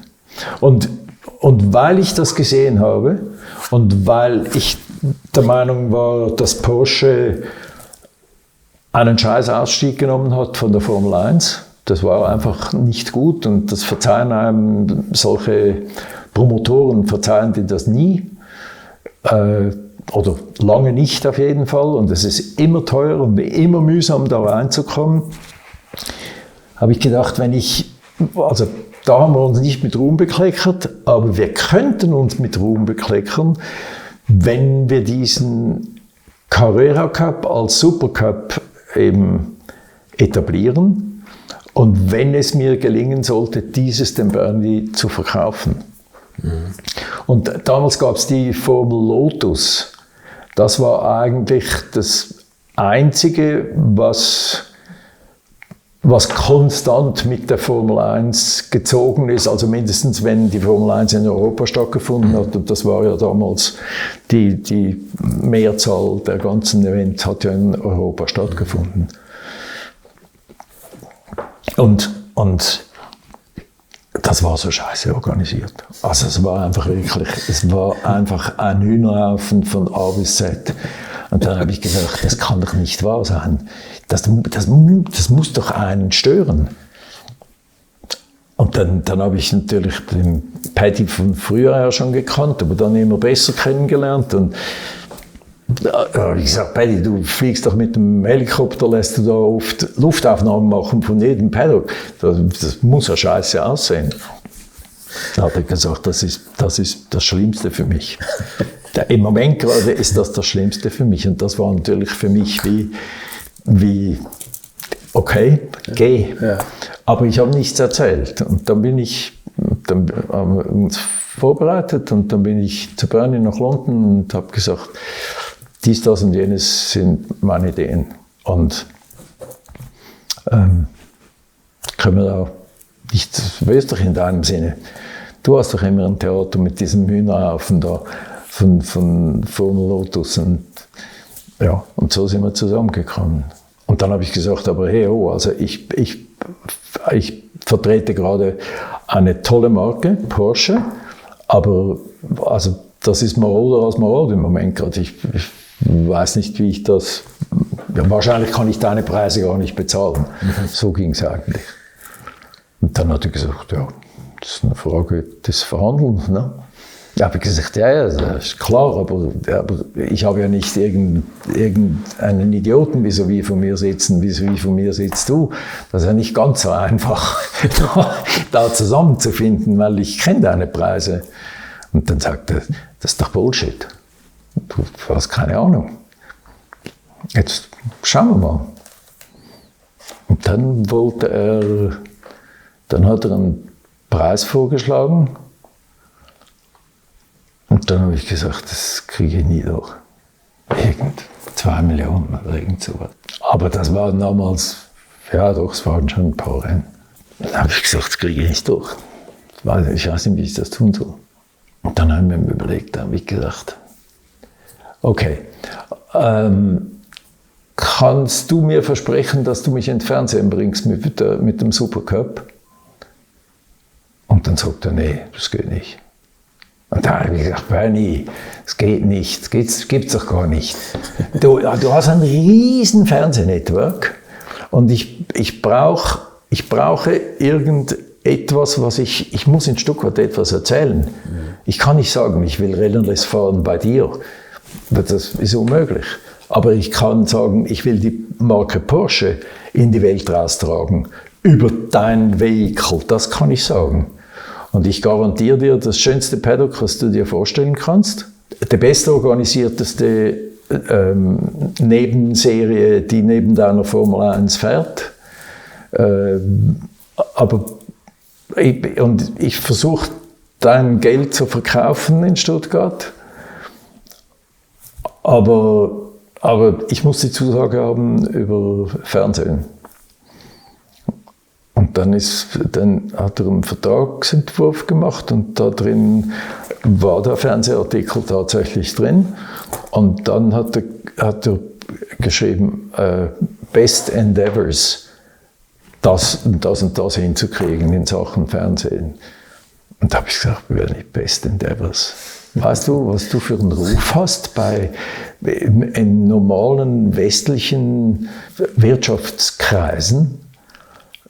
Also ich konnte wirklich so mit ihm sprechen. Wie erwartest du das? Und dann sind es noch Deutsche. Was willst denn du noch von mir? Schwaben, die Spitze der Deutschen. Wenn es um geschlossene Portemonnaies geht. Genau. Und dann hat er gesagt, also ich sage dir jetzt was, du bist mit einer guten Idee gekommen und ich biete dir das Maximum überhaupt.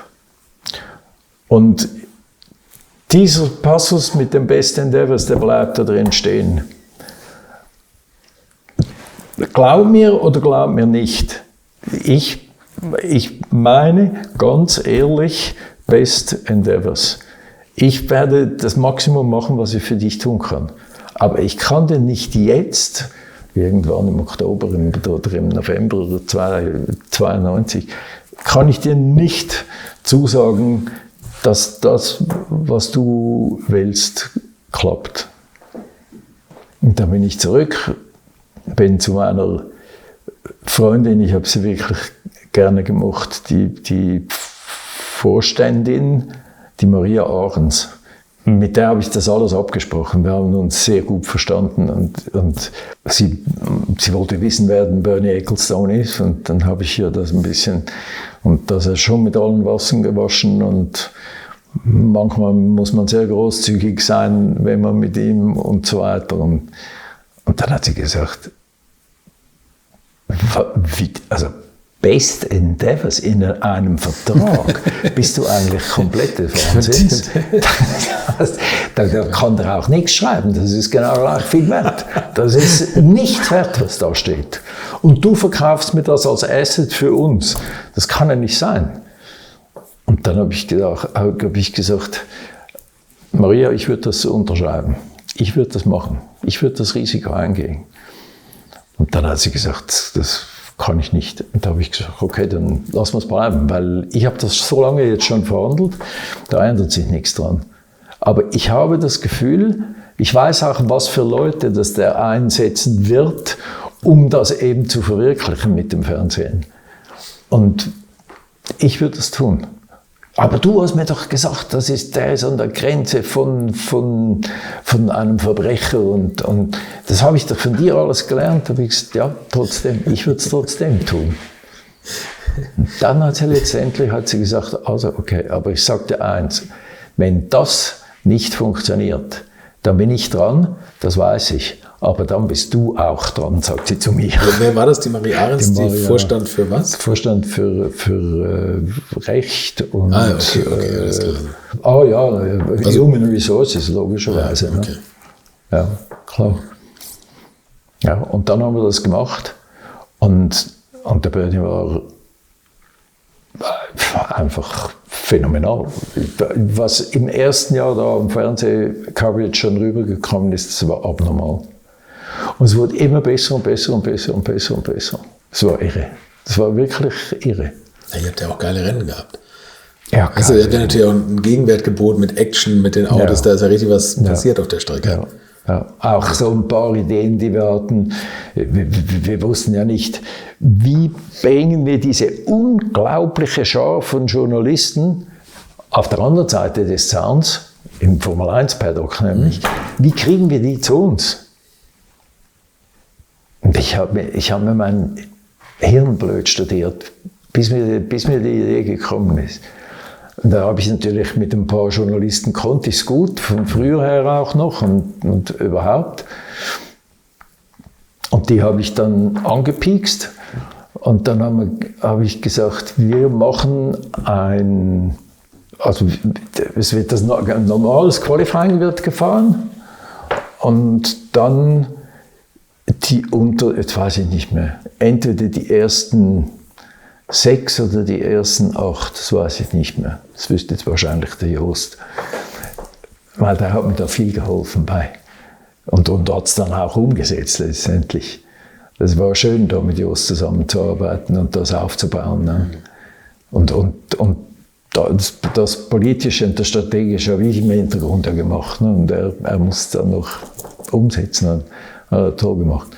Anyway, da machen wir eine Auslosung und sagen wir mal, es sind die ersten 6 gewesen, aber wie gesagt, es könnten auch 8 gewesen sein. Per Los tun wir die, also am Schluss wird nicht mehr gefahren um die Pole Position, sondern das Los entscheidet die Pole Position. Und in dem ganzen Prozedere drin könnt ihr immer ein Formel 1 Wochenende lang einen Porsche gewinnen. Und mit dem Porsche anreisen, zurückreisen, wenn ihr nach Stuttgart gehen wollt oder im betreffenden Land oder einfach von Donnerstag bis Montag gehört ein 911 für euch. Wir hatten 80 Journalisten da. Ja. Kann ich mir vorstellen. Das war irre. Das war eine Gaudi jedes Mal. Die Sportler, also die Rennfahrer, die haben mich natürlich gehasst bis aufs Blut. Das hat mit dem Motorsport nichts zu tun. Und das ist, wie kann man so eine Scheiße nur? Und dann habe ich gesagt, nein, ich habe noch was für euch. Das ist noch viel besser. Ihr werdet mich noch mehr lieben. Ihr kriegt eine gratis Grillwurst. Nein, ihr werdet jedes Jahr für jedes Rennen eine Mindestanzahl von, das habe ich auch natürlich mit dem Bernie vorgestückelt und dann die Details mit dem Paddy Bignelli gemacht, kauft ihr, ich glaube es waren am Anfang 5 Paddock Club Tickets. Ah, okay. Ihr macht damit, was ihr wollt. Na, wie kann man nur, und das ist alles schon viel zu teuer. Und dann habe ich gesagt, das ist doch genial. Auf die Art und Weise seid ihr intelligent und ladet euch die richtigen Leute zu euch ins Team ein und ihr werdet dieses Geld, was ihr für diese lausigen 5 Tickets da ausgibt, wohlverstanden, es war damals schon schweineteuer, es war schon viel Geld. Das kriegt ihr alles mal X zurück, weil die werden begeistert sein von dem, was ihr denen bietet. Ja, und dann haben wir viel mehr gekriegt, als wir eigentlich dann eingekauft haben. Wir haben Spezialpreise gekriegt. Also das Ganze war einfach so eine abgeschlossene, tolle Geschichte, marketingtechnisch. Und Sport natürlich auch, aber eben, wenn Porsche gegen Porsche fährt, gewinnt halt immer Porsche. Ne? Aber das nur so zu dem Thema, was wir vorher besprochen haben. Aber es ist lustig, wie unbeleckt man eigentlich noch Mitte der 90er war, oder Anfang der 90er, was diese VIP-Vermarktung anbelangt. Ja, und wenn ich jetzt heute gerade zurückdenke ans letzte Las Vegas Formel-1-Wochenende, wo von so einem Steakhouse ein Tisch für $35.000 verkauft wurde, das ist so absurd, oder? Ja. Wo man da inzwischen landet und die Yachten, die dann den Hafen in Monaco ankern, was da einen Platz kostet, oder in Dubai, wo auch immer, oder? Genau. Das ist genau so ist es. Also das war schon, das war irre und das war halt auch irre spannend, weil es war so viel. Es war so viele einzelne Facetten in dem ganzen Projekt drin. Und ich muss es nochmal sagen, ich hatte Horst Machert. Und Horst Machert hat immer zu mir gestanden. Immer. Und Bernie Ecclestone hat immer Wort gehalten bei dir. Ja, und Bernie Ecclestone hat immer Wort gehalten. Ja. Das ist tatsächlich so, jetzt was den Supercup anbetrifft. Ja, genau. Ja, und auch sonst. Also der war schon sehr zuvorkommend. Mit allem und mit jenem und allem. Da wurde eine Relationship gebildet, die lustiger, ironischer, verrückterweise hält bis heute. Ne? Ja. Hat er Rabatt bekommen beim Porsche-Kauf? Ja. Was hat Bernie Ecclestone an Prozenten bei Porsche bekommen? Ja, das musst du jetzt sagen. Er hat tatsächlich, ich meine, er hätte nicht oft Autos gekauft, aber er hat natürlich logischerweise, ist er sehr zuvorkommend behandelt worden. Das ist tatsächlich so. Ihr Schweizer immer mit eurer Verschwiegenheit. Es war schon eine zweistellige Zahl an Prozenten, die er gekriegt hat. und es gab den einen oder anderen Mitarbeiter, die aber extrem viel für uns gemacht haben, die auch Autos, ich glaube, sie haben sie nicht kaufen können, aber sie haben sie so von Jahr zu Jahr für ein Jahr zur Verfügung gestellt bekommen. Ja. Das war tatsächlich so. Aber er wusste es auch zu schätzen, weil wir haben genaue Vorgaben gemacht an die Teams. Da sind die natürlich auch alle über uns hergefallen. Wie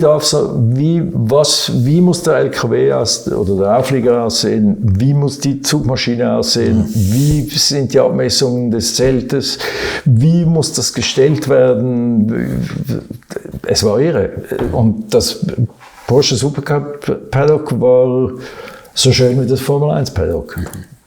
Und das hat ihm gefallen. Das habe ich ja eben erleben dürfen und ihm dann quasi, ohne dass er es gefragt hat, nach dem Mund entwickelt, oder wie man klar. Aber ich meine, ihr habt natürlich auch, ich fand diesen Porsche Supercup, der war von der Grundidee, dieses Rahmenrennen der Formel 1, und hin und wieder habt ihr ja so VIPs auch als Fahrer gehabt, Mika Häkkinen kann ich erinnern, Monaco und so. Ganz viel, ja. Ja, genau, also auch alte Rennfahrer. Das war schon nah dran an der Procar, was natürlich gar nicht mehr möglich gewesen wäre, diese M1-Geschichte mit aktiven Formel-1-Fahrern. Aber das wäre natürlich noch der Wahnsinn gewesen. Aber ich finde, das war immer schon so auf dem Niveau. Ja, das war tatsächlich so. Eben, also Häkkinen war natürlich ein Highlight. Ja. Und alle haben gesagt, das Auto von Häkkinen war beschissen. Und das war nicht beschissen. Es war hervorragend vorbereitet, das sehr wohl, klar. Aber es war nicht beschissen, wirklich einfach nicht. Er war nicht umsonst Weltmeister. Ja. Und das war tricky, den überhaupt zu kriegen. Und Ron Dennis davon zu überzeugen, dass das ist gut, auch für dich, Ron, ist das gut, wenn wir das machen. Und du hast den nach seinem Unfall wieder dahin gepäppelt, wo er heute ist, und jetzt steigt in dieses Auto ein. Aber du garantierst mir, dass der gewinnt. Und da habe ich gesagt, der gewinnt schon alleine, das muss ich dir nicht garantieren. Und so ging eins zum anderen. Es war irre. Er war eine coole Socke. Also, ich habe Abende erlebt mit dem, wo er dann längst wieder Formel 1 gefahren ist. Und er war ja kein Kind von Traurigkeit, wenn es ums Alkoholtrinken ging. Jesus Gott, was wir da erlebt haben zum Teil. Unfassbar. Also, dass man so, der Räikkönen hat ein Ähnliches auch geboten. Aber der hat ihm das vorgemacht. Da hat er es wahrscheinlich gelernt, der Räikkönen. Irre. Auch. Ja, und dann ging es natürlich immer besser im internationalen Motorsport. Ja, was ich gesagt habe, ist, wir generieren euch, das war ein harter Kampf, das ist noch erzählenswert. Weil das läuft ja oft heute auch nicht mehr ganz so und ist vorher auch nicht so gelaufen. Aber ich bin mal zum Machert und habe gesagt, es kann nicht sein, wir verkaufen so viele Porsche Cup Autos Also das waren damals viele.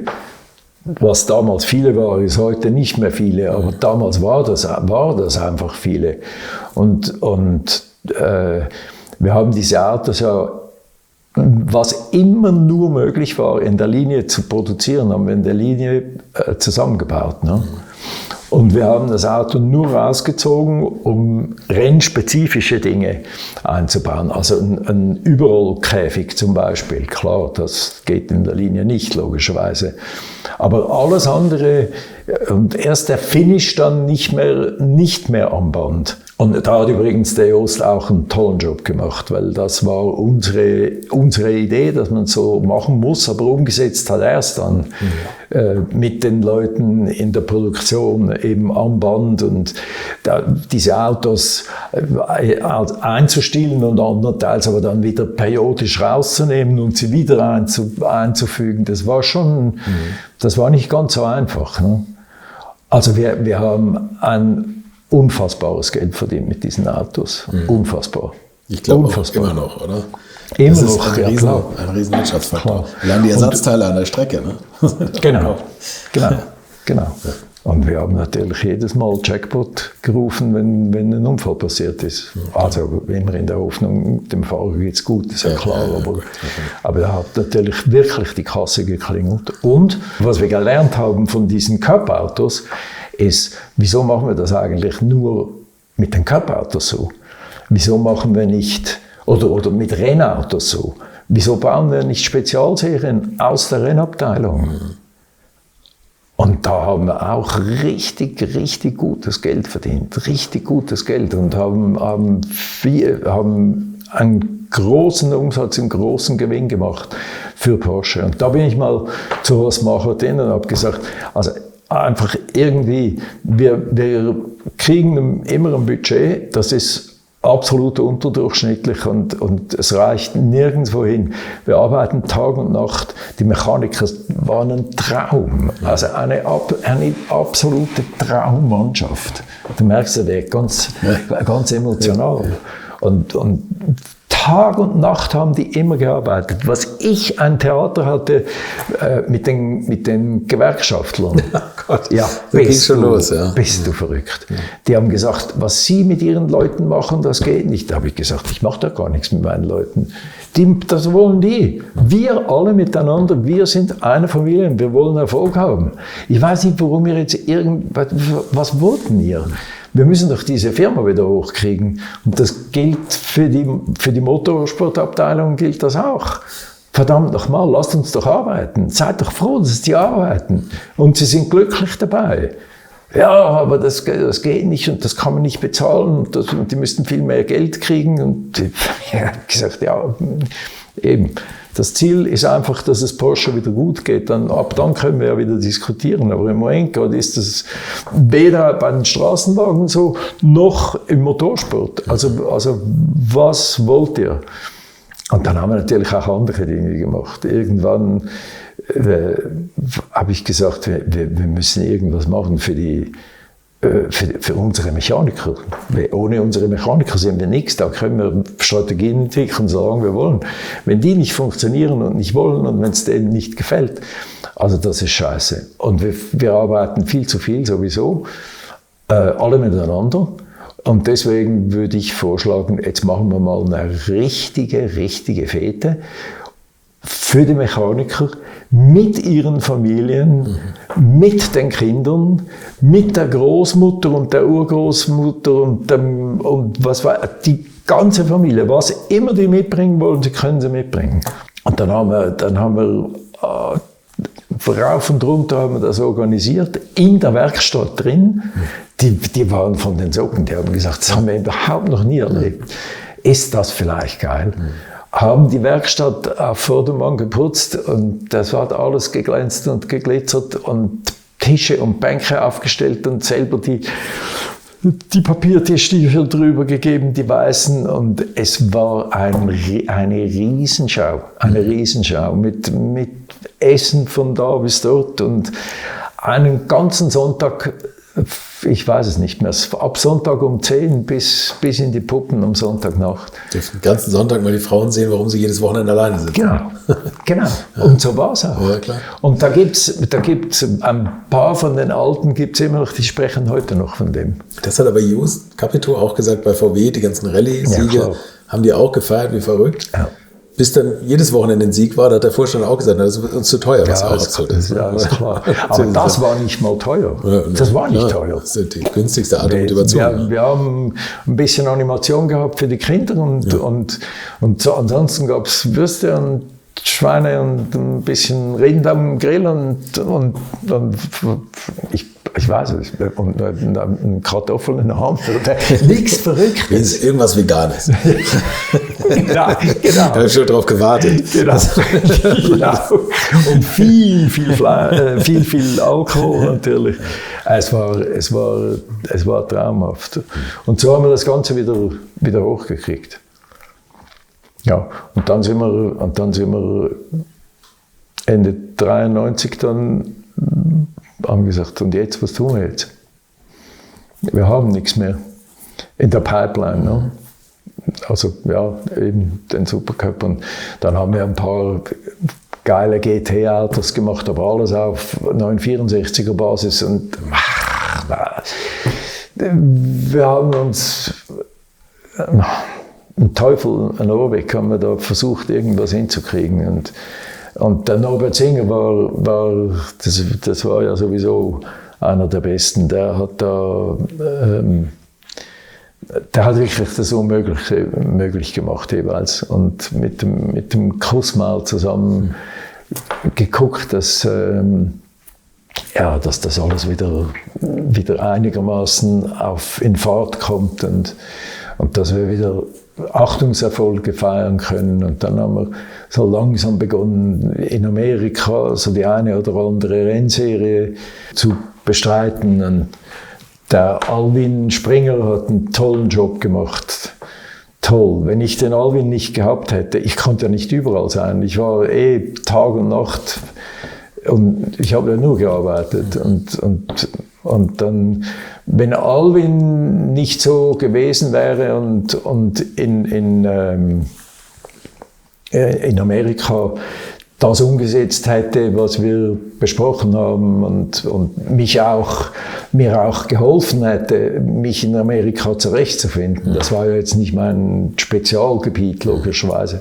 Und das ist eine ganze Kultur für sich alleine da drüben. Und ich war schon lange nicht mehr aktiv drüben seit meiner Geschichte da mit dem C7. Nachher, ja, vielleicht immer wieder mal, aber ja. Und Alwin war da super. Und mein Vize, mein Verantwortlicher für den Motor, das muss ich auch noch erzählen. Der Herbert. Ja. Der Herbert, das war eben, wie gesagt, das war Horst Machers Idee. Sprich mal mit dem Herbert Ampferer. Das ist ein guter, der ist fachlich, ist der gut und das ist ein Gescheiter und ja, man sagt mir, er könnte es nicht wirklich so gut mit seinen Mitarbeitern, aber vielleicht kriegen sie das hin, wenn jemand hinter ihm ist, der ihn ein bisschen kontrolliert, dann wird das schon gehen. Und dann habe ich ihn getroffen, eben nach diesem Motorendesaster Formel 1. Und dann haben wir relativ schnell ein gutes Verständnis gehabt. Und er war auch so, ich habe ihm erzählt von meinen Erfahrungen, also erstens, er ist der Motorenchef, logischerweise. Zweitens, ich habe das auch mal studiert. Also ich bin kein Spezialist, ich könnte kein Motordesign, logischerweise nicht. Und erst recht nicht berechnen, aber ich weiß mindestens, von was man spricht.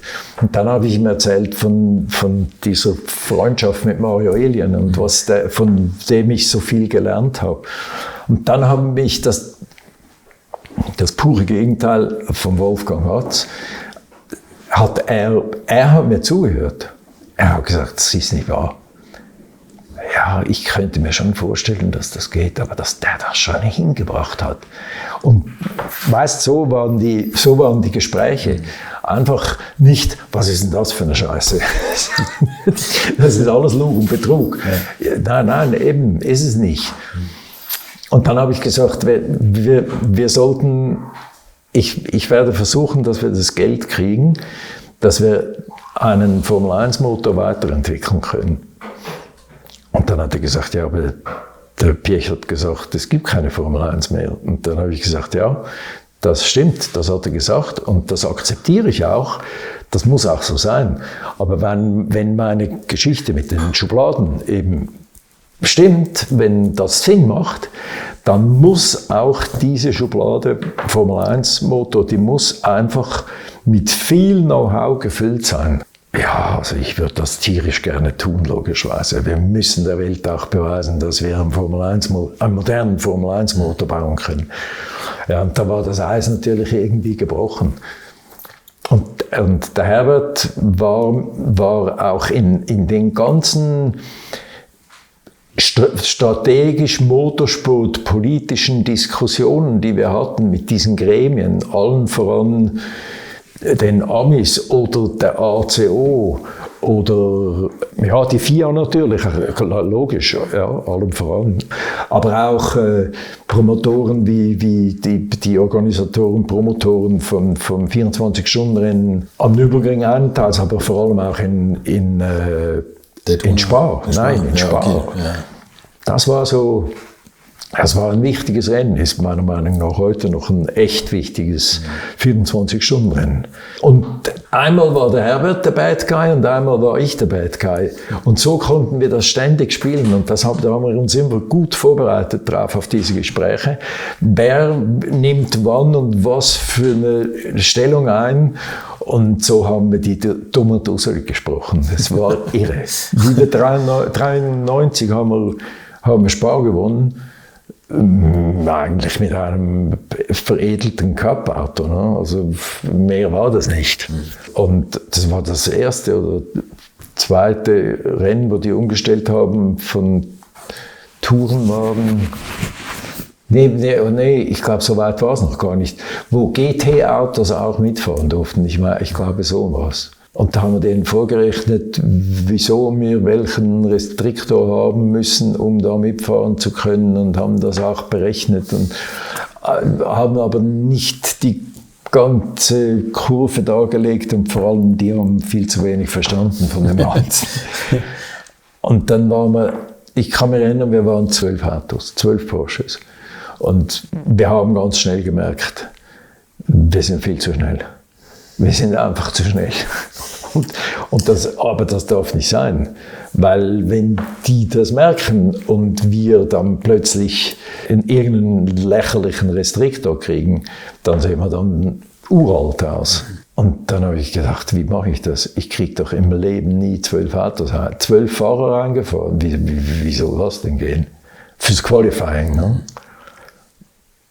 Ein Alzen kriegst du doch nie eingefahren. Er sagte, weißt du was, guck mal, dass du was anderes zu tun kriegst, aber du willst mir nicht sagen, dass ich langsamer fahren soll, als ich fahren kann. Oder der Altfried damals, oder was weiß ich. Dann habe ich den Christian Fittipaldi geholt, der gerade so, nein, der war damals noch in der Formel 1, aber der hat da ein freies Wochenende gehabt und hat die Freigabe gekriegt, dieses Rennen mit uns zu fahren. Die Familie habe ich schon gekannt von lange vor meiner Karriere, habe ich die schon kennengelernt, wäre eine Geschichte allein für sich wert. Dann habe ich die alle zusammengeholt und habe gesagt, Männer, die Sachlage ist so und so, wir haben eine Riesenchance, das zu gewinnen. Aber wenn wir jetzt zeigen, was wir können, dann schaffen wir das nicht. Und jetzt bitte ich euch einfach, und deswegen sind auch hier alle Türen zu, und es horcht niemand mit, aber glaubt mir einfach und macht irgendetwas, dass wir nicht überdurchschnittlich schnell sind. Und das haben alle 12 mitgemacht. Es war irre. Es war irre. Und jetzt wieder nochmal zum Horst Marquardt. wie ich ihm da mein Schubladensystem erklärt habe und gesagt habe, aber dazu, Herr Macher, gehört auch, dass wir beweisen dürfen, dass wir einen Formel-1-Motor bauen können. Nicht, dass wir ihn einsetzen, das weiß ich, das will der Herr Piëch nicht mehr, das ist akzeptiert, da können wir uns nicht drüber wegsetzen. Aber sollte der Herr Piëch je seine Meinung ändern, dann können wir ja nicht bei Null anfangen. Weil jetzt wird die Entwicklung, die wird so schnell voranschreiten jetzt, da kommen wir nicht mehr mit. Also entweder wir springen jetzt auf den Zug und dann haben wir etwas eben in der berühmten Schublade, wenn wir es brauchen, oder wir machen es nicht. Und ich verspreche Ihnen, wir machen das um ein Apfel und ein Ei. Aber Sie müssen mir die Bewilligung geben, weil sonst geht das nicht. Und dann hat er gesagt, ja, ich weiß nicht so recht. Wie kriege ich denn das durch? Und dann habe ich gesagt, das müssen wir ja niemandem erzählen. Ja, aber der Wiederking. Dann habe ich gesagt, ja, dem dürfen wir es erst recht nicht erzählen, das ist ja wohl klar. Aber wir müssen es tun. Und dann hat er gesagt, ja, was kostet denn das? Und dann habe ich gesagt, ja gut, also ich gucke jetzt mit dem Herbert zusammen, was so ein Minimalprogramm kosten würde. Und dann sind wir irgendwie, ich weiß nicht, irgendwie in einer lächerlichen Zahl. Ich meine, am Anfang 4 Millionen D-Mark. Im Jahr? Im Jahr. Ja. Haben wir gesagt, und dann haben wir natürlich so Etappen definiert, ne, für die Entwicklung des Aggregates. Da müssen wir dann, die Etappe 1, die erreichen wir eben zum Beispiel mit ungefähr, das war so die Größenordnung. Und dann hat er es tatsächlich mitgemacht. Der hat gesagt, also dann mach mal. Aber macht's gut und macht es ganz leise. Und aus dem Motor ist aber nachher ja auch was entstanden. Ja. Also das stand ja nicht im Regal, sondern der ist in Le Mans gelaufen. Ne? Ja, also der ist vor allem in dem LMP2-Projekt. Ne? Ja. Da war dieser, aber da musste man ihn natürlich dann entsprechend drosseln und ein bisschen redimensionieren und so weiter und so fort. Aber die Basis von dem Motor war der Motor. Das ist so. Und wir haben unglaublich, also der Motor ist ja nur als Formel-1-Motor, ist ja nur am Prüfstand gelaufen. Mhm. Aber das war ja Achtung, fertig, los, zack, und das Ding lief und hat von Anfang an zügig Power gehabt. Also es war wirklich, das war irre. Das war unglaublich. Das war unglaublich. Du bist dann trotzdem 1995 vom Porsche weg. Ja, also es haben ein paar Sachen stattgefunden bei Porsche, die erstaunlicherweise nach dem Erfolg in Le Mans, was ja kein Mensch erwartet hat und was auch wirklich ein harter Kampf wäre, um die Toyotas da eigentlich.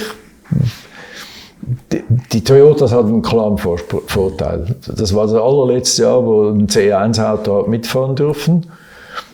Und wir haben einfach so ein Gruppe C1-Auto redimensioniert und haben es als GT1 deklariert. Mussten es aber auch auf die Straße bringen. Und da war der Norbert Singer war da. Das war sowieso einer der größten. Oder er ist nach wie vor einer der größten. 85 geworden. Ja, genau. Es war unglaublich. Es war gewaltig, mit ihm zusammenzuarbeiten. Und wie er das alles gedeichselt hat, also diese Autos auf die Straße homologiert gekriegt hat. Und es war irre. Also wir haben dann das gewinnen können, das war natürlich fantastisch. Und dann ging es darum, das neue Jahr zu definieren und zu präsentieren. Und dazu haben wir eben Folien vorbereitet und ich war sehr gut vorbereitet für das Meeting und am Ende des Tages hat Marchert und Wiedeking haben uns Motorsportabteilung die Ehre erwiesen und und sind nach Weissach gekommen und da runtergefahren nach Flacht und ich habe denen das gezeigt, was wir da vorbereitet haben.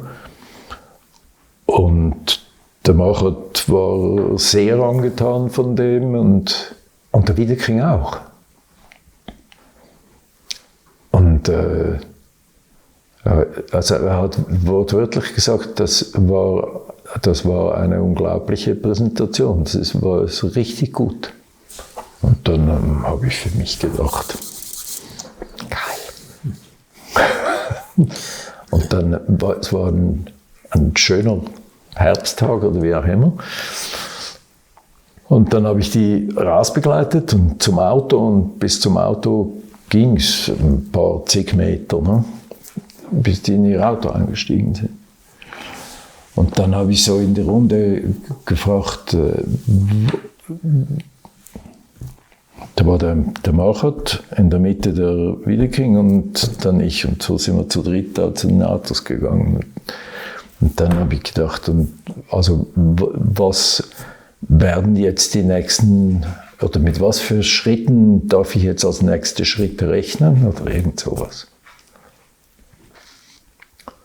Und der Wiedeking war groß gewachsen und eine gute Statur, hatte große Hände. Und dann hat er seine Faust genommen und hat diese Faust mir so im vollen Karacho da links in die Schulter reingeschlagen.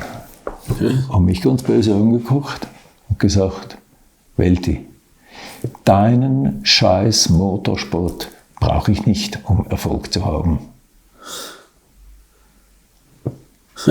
Dann habe ich das war eine Ansage. Dann habe ich gesagt, ja,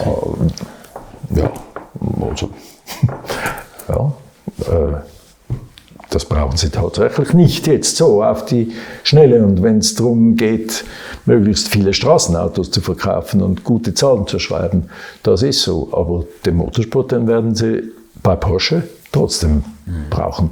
Irgendwann, früher oder später, ist egal, aber lass das mal meine Sache sein.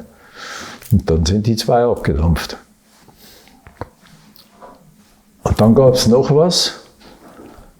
Dieses Formel-1-Projekt, das haben wir, also das Motorenprojekt, ne? Das haben wir also so geheim gehalten, wie es überhaupt nur irgendwie möglich war. Von diesem Projekt wusste niemand. Und es wusste todsicher kein einziger Journalist wusste davon. Nie, also ich habe nie was erzählt. Ein Herbert Amfruhr hätte nie was erzählt. Nie. Das war ja, da hätten wir uns ja selber ins Knie geschossen. Wenn wir, das durfte nicht raus. Der Horst Machert, in 100.000 kalten Wintern hätte der nie was erzählt, weil auch er hätte sich ja ins eigene Knie geschossen. Ne? Nie. Aber in Automotorensport oder in Sportauto, irgend sowas, war plötzlich eine Explosionszeichnung da von diesem Motor. Wunderbar in Farben. Und auch von dem Motor oder von irgendeinem? Nein, von dem Motor. Ah, okay. Und ganz gestimmt hat es nicht, aber es hat vieles gestimmt. Und ich weiß bis zum heutigen Tag nicht, wer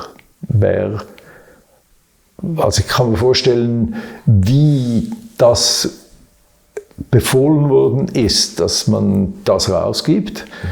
Diese Schleife, die glaube ich schon zu kennen. Aber wer das dann tatsächlich rausgegeben hat, das weiß ich bis zum heutigen Tag nicht. Ich weiß es wirklich nicht. Ich weiß es echt bis zum heutigen Tage nicht. Und die Reaktion war? Und da hat man natürlich mir übel mitgespielt. Und sehr unfair, wie ich meine. Und da wusste ich, dass ich in dem Umfeld eigentlich fast nicht überleben kann. Das war fast unmöglich. Ich habe mich natürlich mit ganz, ganz vielen Sachen ganz, ganz weit aus dem Fenster gelehnt. Aber ich bin eben leider so. Das ist mein Charakter. Ich war immer, bei allem, was ich getan habe, immer projektgetrieben und habe wenig oder nicht auf mich und meine Karriere geguckt. Das glaube ich so sagen zu dürfen. Ja. Oder viel zu wenig. Zu wenig. Ich war so erfolgsbesessen.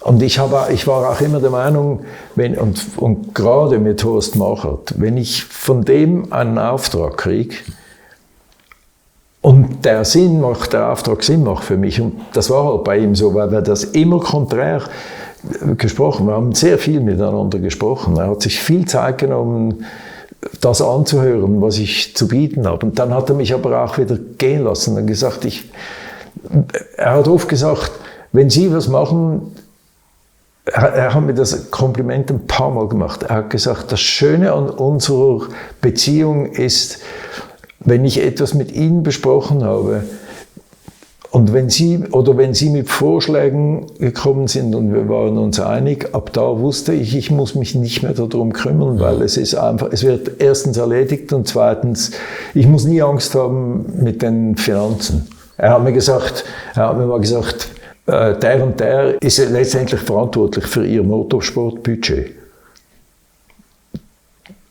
Und dann habe ich gesagt, das finde ich super, dass ich eine Ansprechperson habe. Ja, aber der ist nicht einfach. Hm? Dann habe ich gesagt, dann liebe ich ihn jetzt schon. Und er sagte, wie meinen Sie das? Dann habe ich gesagt, der ist doch ein Finanzer, der böse ist in seinem Metier, aber nicht gegen etwas, sondern konstruktiv böse, exakt, genau, immer à jour. Das ist doch mein Freund. Es gibt doch nichts Schöneres, als wenn ich bei meiner Monatssitzung immer weiß, woran ich stehe. Ich weiß 12 Jahre im Jahr, weiß ich, wo ich stehe mit meinem Budget. Das ist doch das Schönste, was es gibt. Dann hat er gesagt, wenn das wirklich Ihre Einstellung ist, dann machen Sie es genau richtig. Das war ja, trotzdem ist nach der Zeichnung, waren die Tage gezählt bei Porsche, oder? Ja, also ich habe dann auch gesagt, das geht nicht mehr. Und der hat auch gesagt, er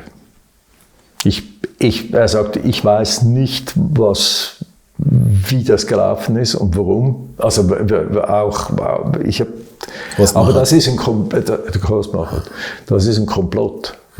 Aber es ist offensichtlich. Gegen uns beide letztendlich. Ja, klar.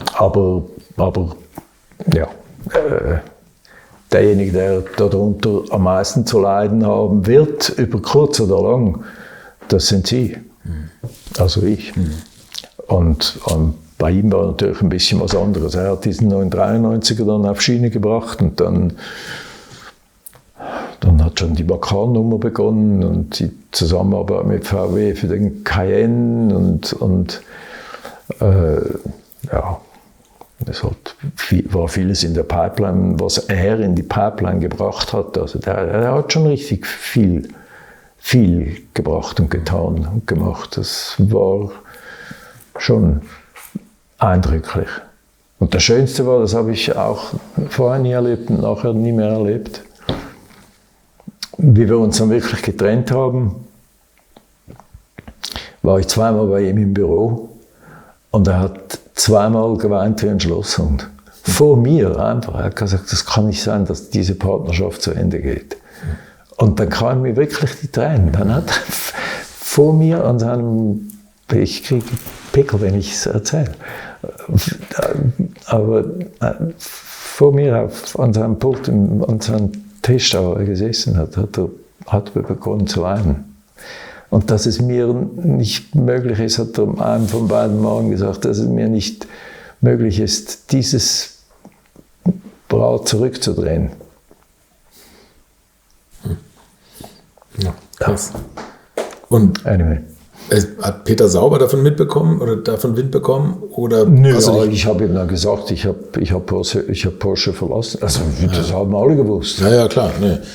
Aber hätte sein können, dass du woanders hingehst oder so, aber es war dann wieder sauber, weil die natürlich auf einmal in der Formel 1 waren, ne? Ja, die waren in der Formel 1, haben ein erfolgreiches erstes Jahr gehabt, überdurchschnittlich erfolgreich. Mit dem ersten Rennen das erste Mal in die Punkte gefahren und das war ein Knaller, das ist klar. Haben übrigens einen Motor gehabt von Mario Alien und das war ein Mercedes angehauchter Alien. Und 95 kam Ford? Ja, 95 kam Ford, okay, alles genau. klar. Mit dem V8 gegen Audi V10. Ja, und Peter Sauber war, also ich habe auch ein gutes Verhältnis gehabt, wahrscheinlich ja, ein bisschen gefestigt damals von dieser Häkkinen-Aktion mit dem Ron Dennis. Und ich habe Ron gesagt, ich bin nicht mehr bei Porsche und wenn du Interesse hast, dann wäre ich bereit. Da hat er gesagt, ach, das ist jetzt schade, jetzt habe ich gerade dem Martin Wittmarsch offeriert, dass er den Job übernehmen kann, den du kriegen müsstest, wenn du bei uns wärst. Ja, das war dann ein bisschen der Anfang vom Ende, von einem vorläufigen Ende bei McLaren. Aber anyway. Und Sauber war müde, Peter Sauber war müde, er hat mir auch gesagt, das ist eine Scheiße, diese englische Mafia wegen uns in der Formel 1 und überhaupt und so viele Rennen und Zeug und das will ich nicht mehr und ja, müssen wir mal genauer miteinander sprechen, ob wir nicht zusammenkommen. Und dann habe ich gesagt, ja, können wir sprechen. Und dann hat er gesagt, also, das sollten wir probieren, dass wir wieder zusammenkommen. Aber lustig war, und das war ja das Schöne an der Beziehung, wie ich es mit Peter Sauber damals hatte. Die ganzen Jahre, die ich bei Porsche war, habe ich würde sagen, also wenn es nicht jede Woche war, dann jede zweite Woche mindestens, lange mit ihm telefoniert. Immer, und er hat mir erzählt, was gut geht und was schlecht geht und warum dies und warum das und was meinst du hier und was meinst du dort. Das war wirklich eine freundschaftliche Beziehung, um es bescheiden zu sagen. Ich glaube, es war sogar vielleicht ein bisschen mehr als nur einfach das.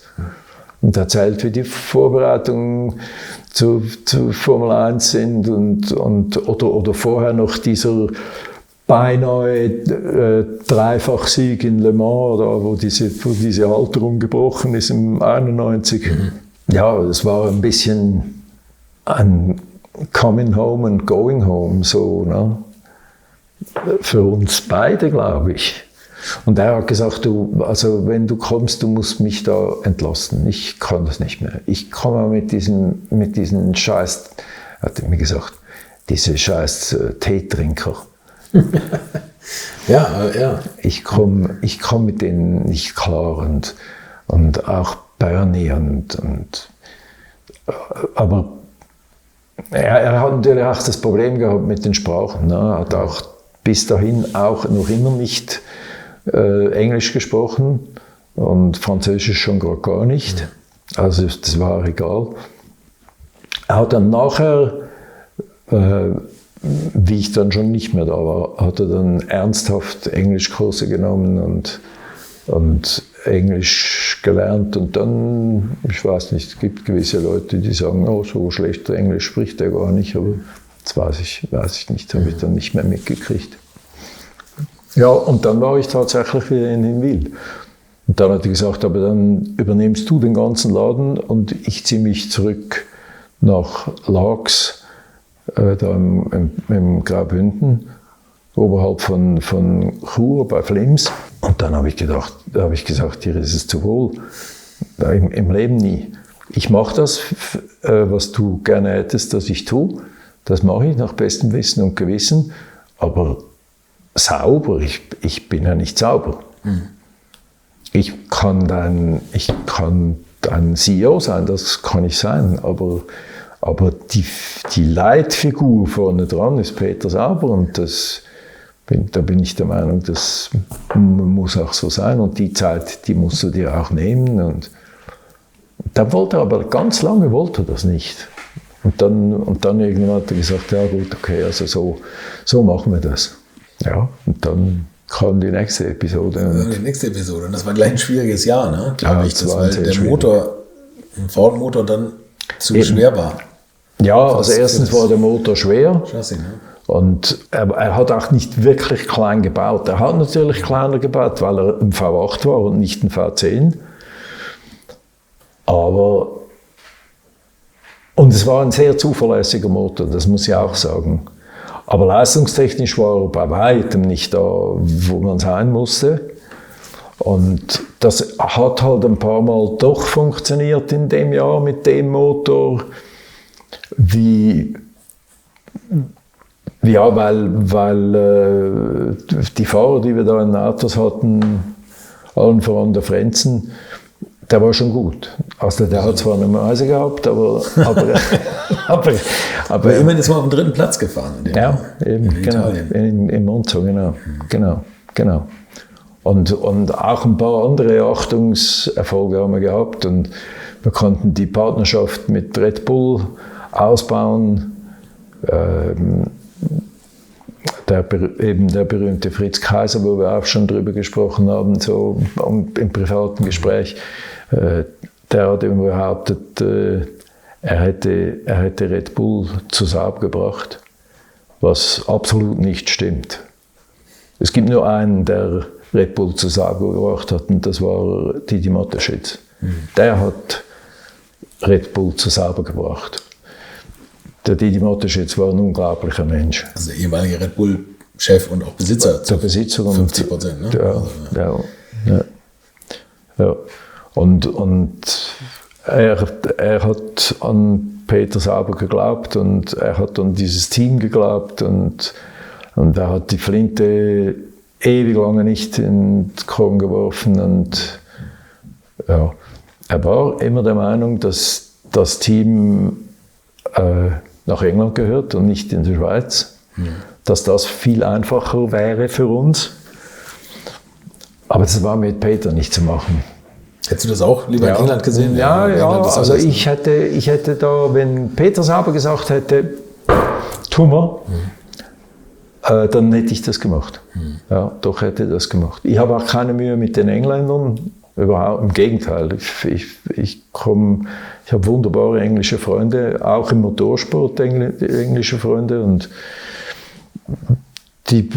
das ist gut. Und der Cluster mindestens des europäischen Motorsports, das ist einfach England. Ja, das ist so. Und das hat Nachteile, aber es hat viel mehr Vorteile. Und in der Schweiz gibt es auch Vorteile. Die berühmte Clustergeschichte, wo halt immer jeder von jedem alles weiß. Das gibt es in der Schweiz nicht. Aber mein Gott, was ich denke, was wir für Probleme hatten mit den Arbeitsämtern hier in der Schweiz, das ist unfassbar. Unfassbar. Und was Sauber letztendlich geleistet hat, in welcher Periode auch immer, aber damals schon seit Jahren und ja seit 2 Jahrzehnten oder was weiß ich was, ja alles in allem seit 2 Jahrzehnten. Ne? Das war irre. Und wir wurden immer Lügen gestraft. Immer ständig haben die uns wieder Prügel zwischen. Und das ist so im Gesetz, mit unseren Gesetzen nicht möglich. Und was weiß ich nicht, was dieses Theater, bis wir diese ausländischen Ingenieure jeweils bewilligt gekriegt haben und die Zeit, die da vergangen ist, bis sie endlich bewilligt waren und dann waren sie ja immer noch nicht etabliert, weil das in der Schweiz geht schon ein bisschen anders zu als in England. Und, also ja, aber Didi Mateschitz ist 3-mal zu Peter Sauber gekommen, oder Red Bull, aber auch mit Didi Mateschitz. Und der Peter Sauber hat immer gesagt, was ist das? Was für ein Getränk ist das? und also das kann ja nicht sein. Da kann man doch kein Geld mehr verdienen mit dieser Plörre. Ja, bis irgendwann ihm das Wasser da gestanden hat und dann hat er gesagt, na gut, also bevor ich nichts habe, wir haben diese Ford-Motoren gekriegt für lau, wir haben Dienstautos gekriegt von Ford, das war auch toll. Damals war Hertz bei Ford, wir haben beste Hertz-Karten gekriegt, um die Autos zu mieten. Also es war alles okay, aber wir hatten halt kein Cash, wir brauchten Cash, um die Autos auch weiterzuentwickeln. Jedes Jahr ein neues Auto bauen und Leo wusste schon, wenn man Geld ausgibt, er hat auch was geleistet dafür, aber trotzdem. Und dann kam Red Bull nochmal und dann hat Peter gesagt, okay, also dann versuchen wir es halt. Mit dem Energy Drink. Was ist ein Energy Drink? Ja, man überlegt, was daraus geworden ist nachher. Ne? Irre. Ja, und der hat nicht aufgegeben. Und der hat an Peter selber geglaubt. Eben dann auch bei diesem Unfriendly Takeover, dann war er derjenige, oder Versuch mindestens, war Didi Mateschitz derjenige, der gesagt hat, nee, das tut man nicht, so nicht. Viel später dann. Ja, und dann ist natürlich nochmal etwas passiert in unserem Sinne. Petronas, oder vielmehr Mahathir, der damalige Premierminister, der hat gesehen, dass man mit Formel 1 das Renommee eines Landes sehr aufpolieren kann. Und der hat also Visionen gehabt. Seine Vision hieß 2020, wie bei vielen anderen Politikern auch noch, aber bei ihm eben auch. Und Mahathir wollte, dass Petronas ein Teils Sponsor ist und den ganzen Zugang hat zu der Formel 1. Das mit dem Fernziel, dass möglichst mal Petronas Produkte auch eingesetzt werden, tatsächlich legitim. Und last but not least, dass seine malaiischen Ingenieure ausgebildet werden in der Formel 1. Das wollten das wollte im Hintergrund Mahathir als der Oberste im Land erreichen und hat das entwickelt mit dem damaligen CEO von Petronas.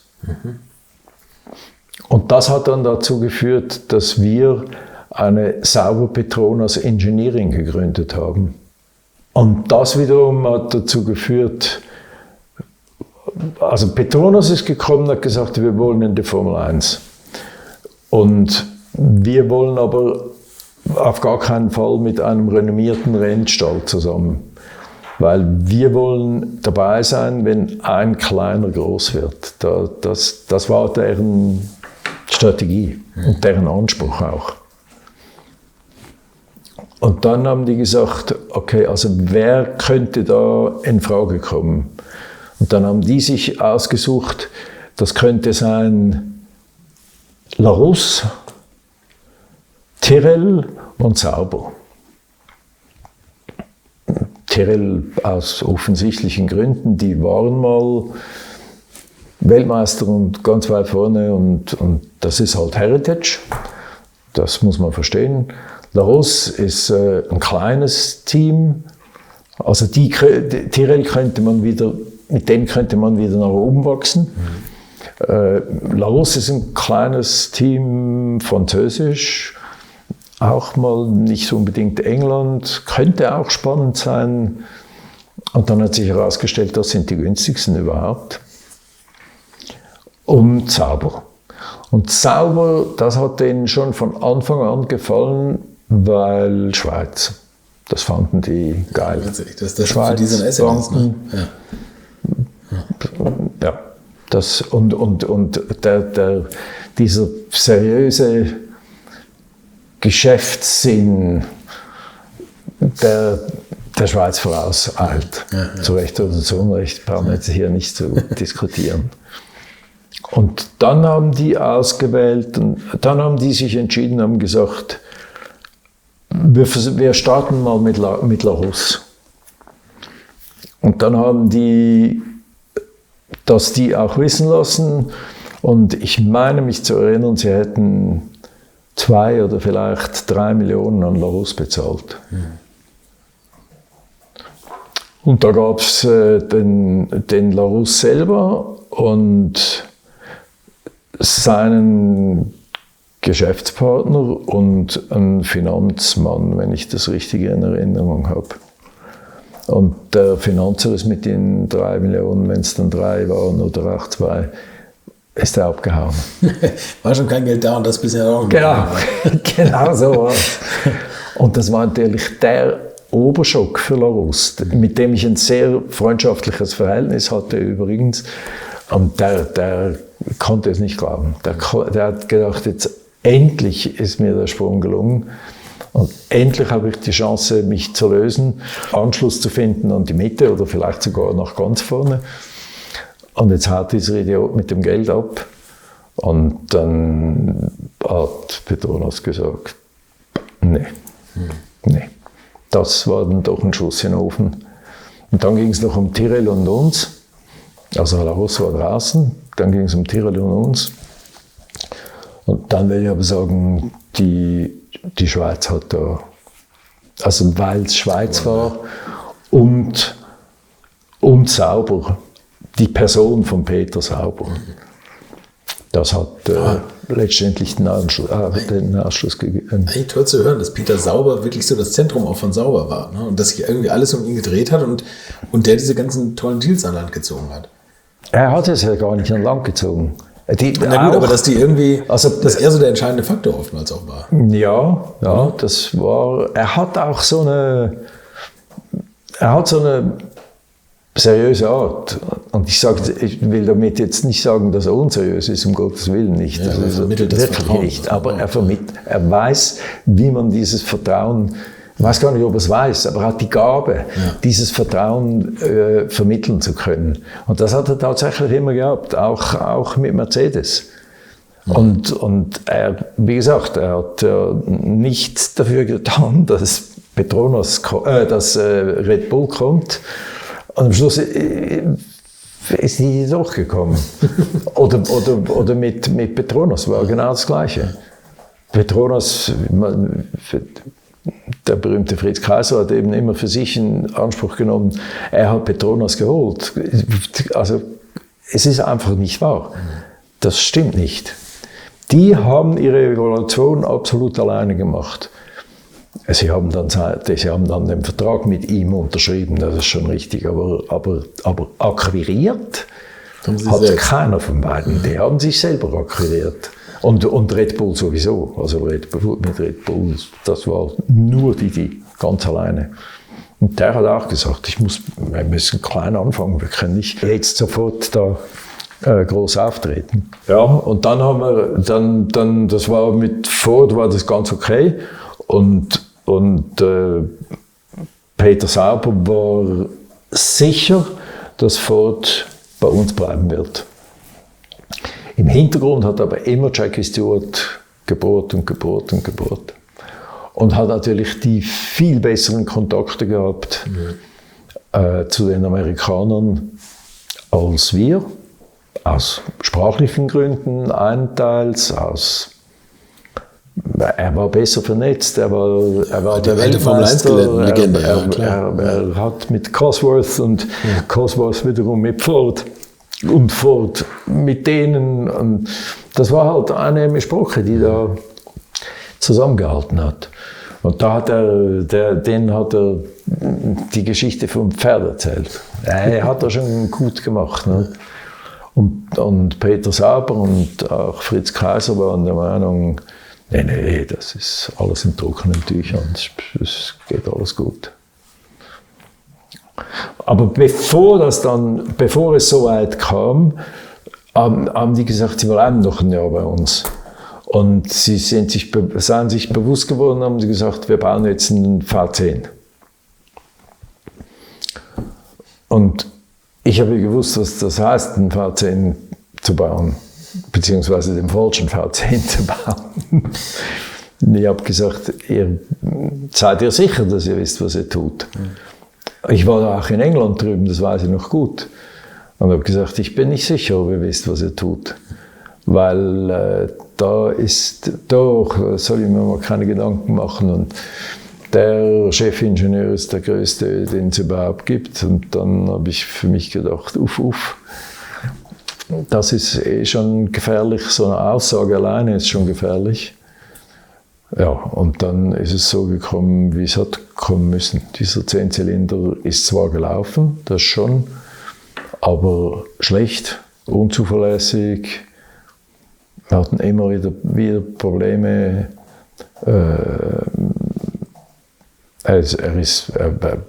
Auch Power Output mäßig war er nicht gut. Und auch im reinen Ansprechverhalten des Motors hat auch zu wünschen übrig gelassen. Er war zu schwer, er war zu groß, aber natürlich nicht in dem Maße wie der Porsche-Motor. Ne? Also der Porsche-Motor war ursprünglich 225 Kilo und der erste Schuss von Mario Ilien war 128 Kilo. 128? 100 Kilo weniger? 128 Kilo. Das war auch sowas, wo der... Hat er das Papier gefaltet oder was? Das ist ja unglaublich. Ja, irre. Das war auch, wo der Hans Metzger gesagt hat, du glaubst auch alles, was man dir erzählt. Also doch, ich habe ihn hier, warte mal, ich trage ihn dir kurz rein. Ja. genau. Ja, und dann die zweite Stufe, die er gebaut hat, waren 125 Kilo.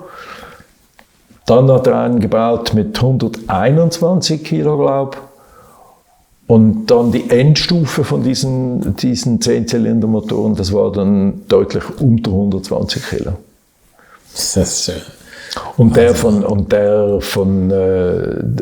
Ford damals, das war auch deren erster, aber es war halt trotzdem so, wie ich prophezeit habe, der war deutlich zu schwer. Aber da war dann deutlich zu schwer, ich weiß es nicht, 120 zu 140 zum Beispiel. Ne? Na gut, über 20 Kilo. Ja, 20 Kilo ist natürlich gewaltig, ja. Genau so war es. Ja, so war es aber auch. Und den haben sie dann schon abgespeckt und 20 Kilo ist eine Riesennummer, aber wenn du kontinuierlich dran gehst, dann irgendwann kommst du natürlich in die richtigen Regionen. Das geht schon. Nur von 120. Der erste Schritt war von 125 plus Kilo auf... Ich meine, den haben die abgespeckt gekriegt um 20 Kilo, von einem Schlag auf den anderen. Ja. Krass. Ja. Und dann war das war kein schlechtes Jahr mit Johnny Herbert dann im zweiten Jahr. Das war schon okay. Aber eben dann haben wir den Motor verloren. Und dann war es schon richtig... Da war es richtig gefährlich. Also da haben wir eine Weile lang gedacht, wir kriegen von niemandem einen Motor. Das war im Jahr? Ende 96. Und dann habt ihr die Ferrari-Motoren bekommen? Ja, und dann, das habe ich sogar vorgebracht, dass wir Ferrari noch nicht gefragt haben. Und dann hat der Peter gesagt, im Leben nie. Wie das denn? Er hat aber einen guten Draht gehabt mit dem Jean Todt. Das hat er damals, irgendwie die zwei, die konnten miteinander. Und dann hat man sich entschieden, dass der berühmte Fritz Kaiser da runterfährt und das mal anspricht. Also Mann zu Mann. Nachdem man vorerst hat man sich einfach telefonisch unterhalten. Und dann ist der zurückgekommen und hat gesagt, es sieht sehr schlecht aus. Ja, was heißt denn das? In Prozenten kann man das sagen. Er hätte gesagt, er kümmert sich um das Thema, aber er sieht die Chance bei 1%. John Todt. Ist auch schon tot. Ja. Und dann habe ich einen Freudenschrei getan. Und dann hat man mich angeguckt und gesagt, ob ich sie nicht alle hätte. Dann habe ich gesagt, das ist doch eine gigantische Aussage. Der hat nicht Nein gesagt. Der hat gesagt, es ist sehr unwahrscheinlich, aber er hat nicht Nein gesagt. Ich nehme mich der Sache an. Wir alle drei, die wir hier stehen, wir wissen, der Sauber und der Todt haben ein gutes Einvernehmen miteinander. Der wird sich darum kümmern. Und dann ist es möglicherweise machbar oder möglicherweise auch nicht. Aber solange er nicht sagt, nein, vergiss es findet nicht statt, da ist doch jede andere Antwort ist ein Sechser im Lotto. Ja, und so kommt es dann auch. Und dann gab es Sauber Petronas Engineering, die haben da haben wir dann den Joost zu uns gebracht. Da ja, stimmt, genau, hat der Sauber mich gefragt, ob ich denn einen wüsste, der dieses Sauber Petronas Engineering übernehmen könnte. Da habe ich gesagt, ja, 2 wüsste ich. Einer, der es managen könnte,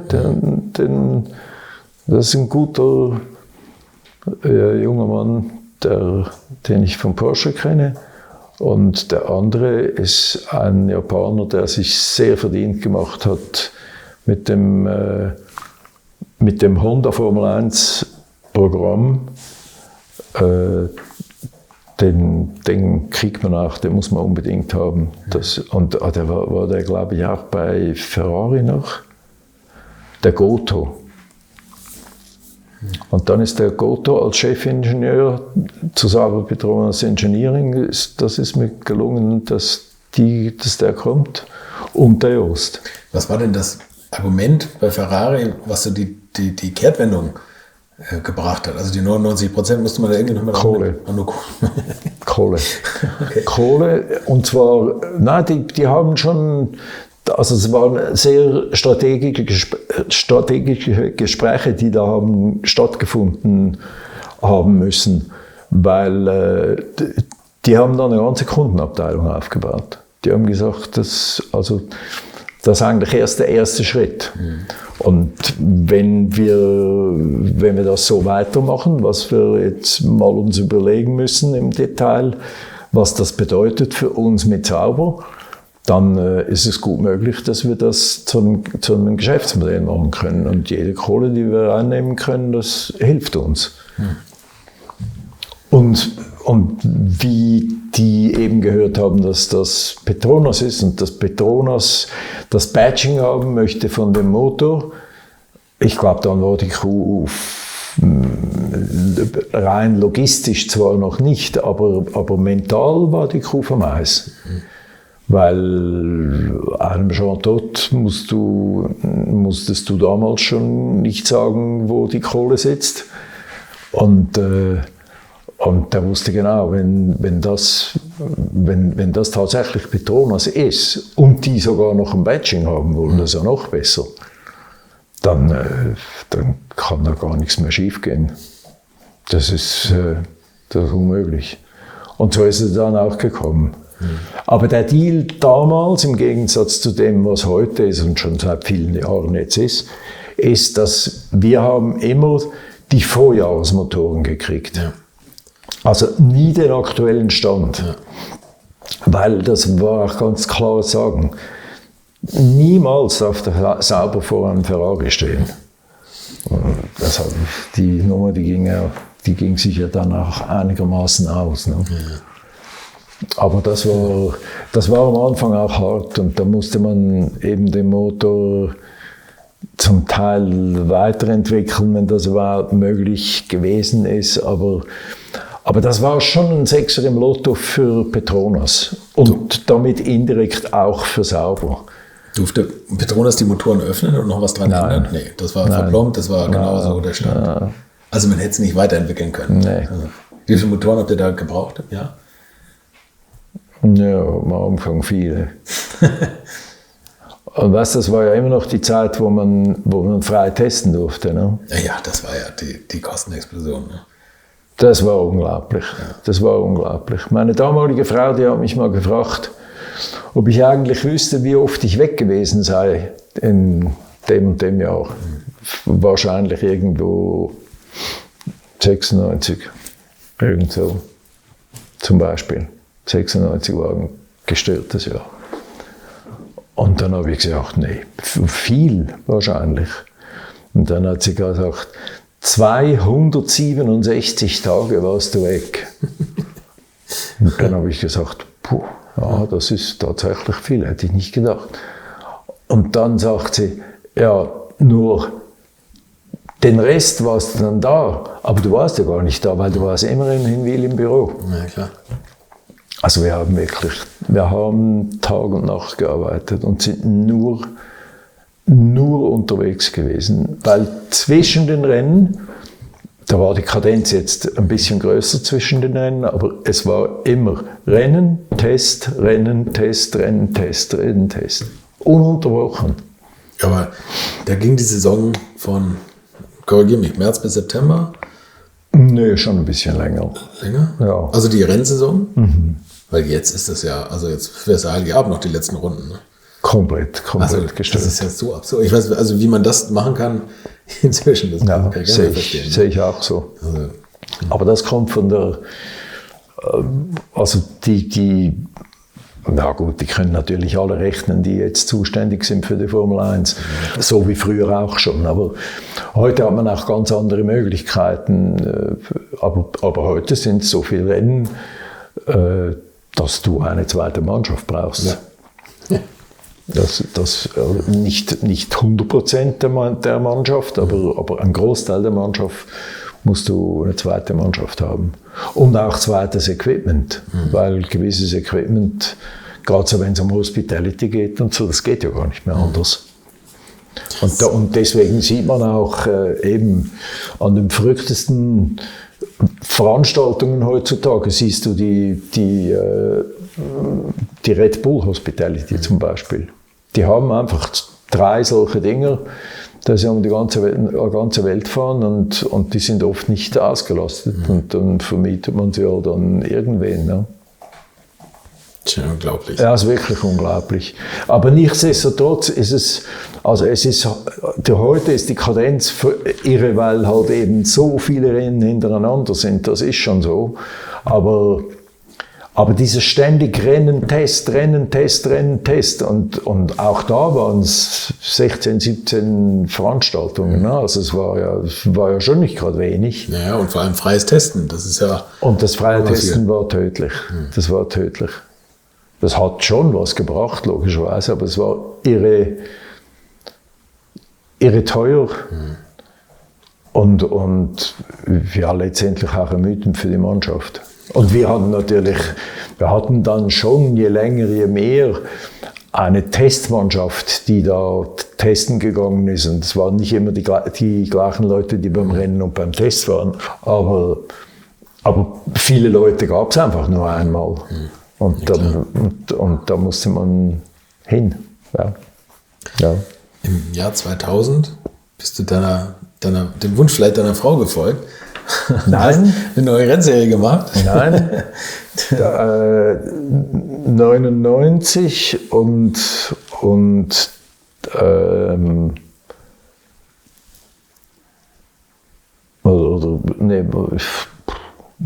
ja doch, 99 haben wir uns dann getrennt, meine erste Frau und ich. Ja. Ja, so. Okay. Und dann hat mich das weiß ich gar nicht mehr, der Marc Surer oder der Altfried, ja beide. Aber ich weiß nicht mehr, wer zuerst, haben mich angerufen und von dem Projekt V8 Star erzählt. Da schlagen die Fanherzen meiner Hörer gleich wieder höher. Das ist eine Serie, wo ich ein Feedback drauf bekomme, dass die Ohren wackeln. Aber jetzt haben wir ja schon gesagt, das kann ich jetzt ja sagen, mal wieder geht mein Flug. Und das ist so ein großes Thema und ich würde das gerne auch so groß behandeln, wie es das verdient hat. Ja, was hältst du davon, wenn wir da eine extra Folge mal zu machen? Ja, klar. V8 Starserie, vielleicht fiel mir noch jemand, der Alfred oder so, der da noch mitreden mag. Ja, dann, doch, klar, auf jeden Fall. Gerne, ja. Das war wieder eine tolle Epoche und wir haben da was ins Leben gerufen. Penske war derjenige. Unter Penske von Ford, der Ford Motorsport. Genau. Mit seinem Fiesta Ladies Cup. der hat die Idee und eben seiner Affinität zu Amerika und last but not least NASCAR. Da kam so ein bisschen der Gedanke her. Ne? Ja, die haben das ja vorgestellt, zusammen mit Thomas Ammerschläger und Dieter Glemser, der damals AMG-Berater war, glaube ich, bei der Essen Motorshow 99. Genau. Als die SDW im Auslauf war. Nee, Essen Motorshow 2000. 2000? Haben Sie vorgestellt? Okay. Ja. Also vielleicht gab es einen ersten Gedanke, der da präsentiert die haben so ein wurde. Konzept da vorgestellt. 99. Die Autos waren da noch nicht da. Ja, okay, das ist klar, ja. Okay, das ist so. Ja. Aber mit dem Auto, da haben wir dann einen großen Stand gehabt, einen richtig großen Stand und haben diese Autos präsentiert und der Harald hat dann das erste oder eines der ersten Autos gekauft. Und, Harald Groß. Ja. Der kann auch mitreden. Der darf sich auch zuschalten. Müssen wir sehen, dass wir irgendwie alle versammelt bekommen. Der ist gigantisch, der Harald. Ja, Wahnsinn. Und der Altfried natürlich. Ja, und das war Mark Surers Idee und Altfrieds Idee mit, mich da an Bord zu holen.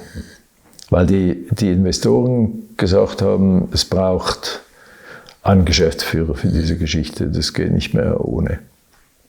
Da macht jeder irgendetwas von euch, aber das ist nicht irgendwie eine homogene Männergruppe.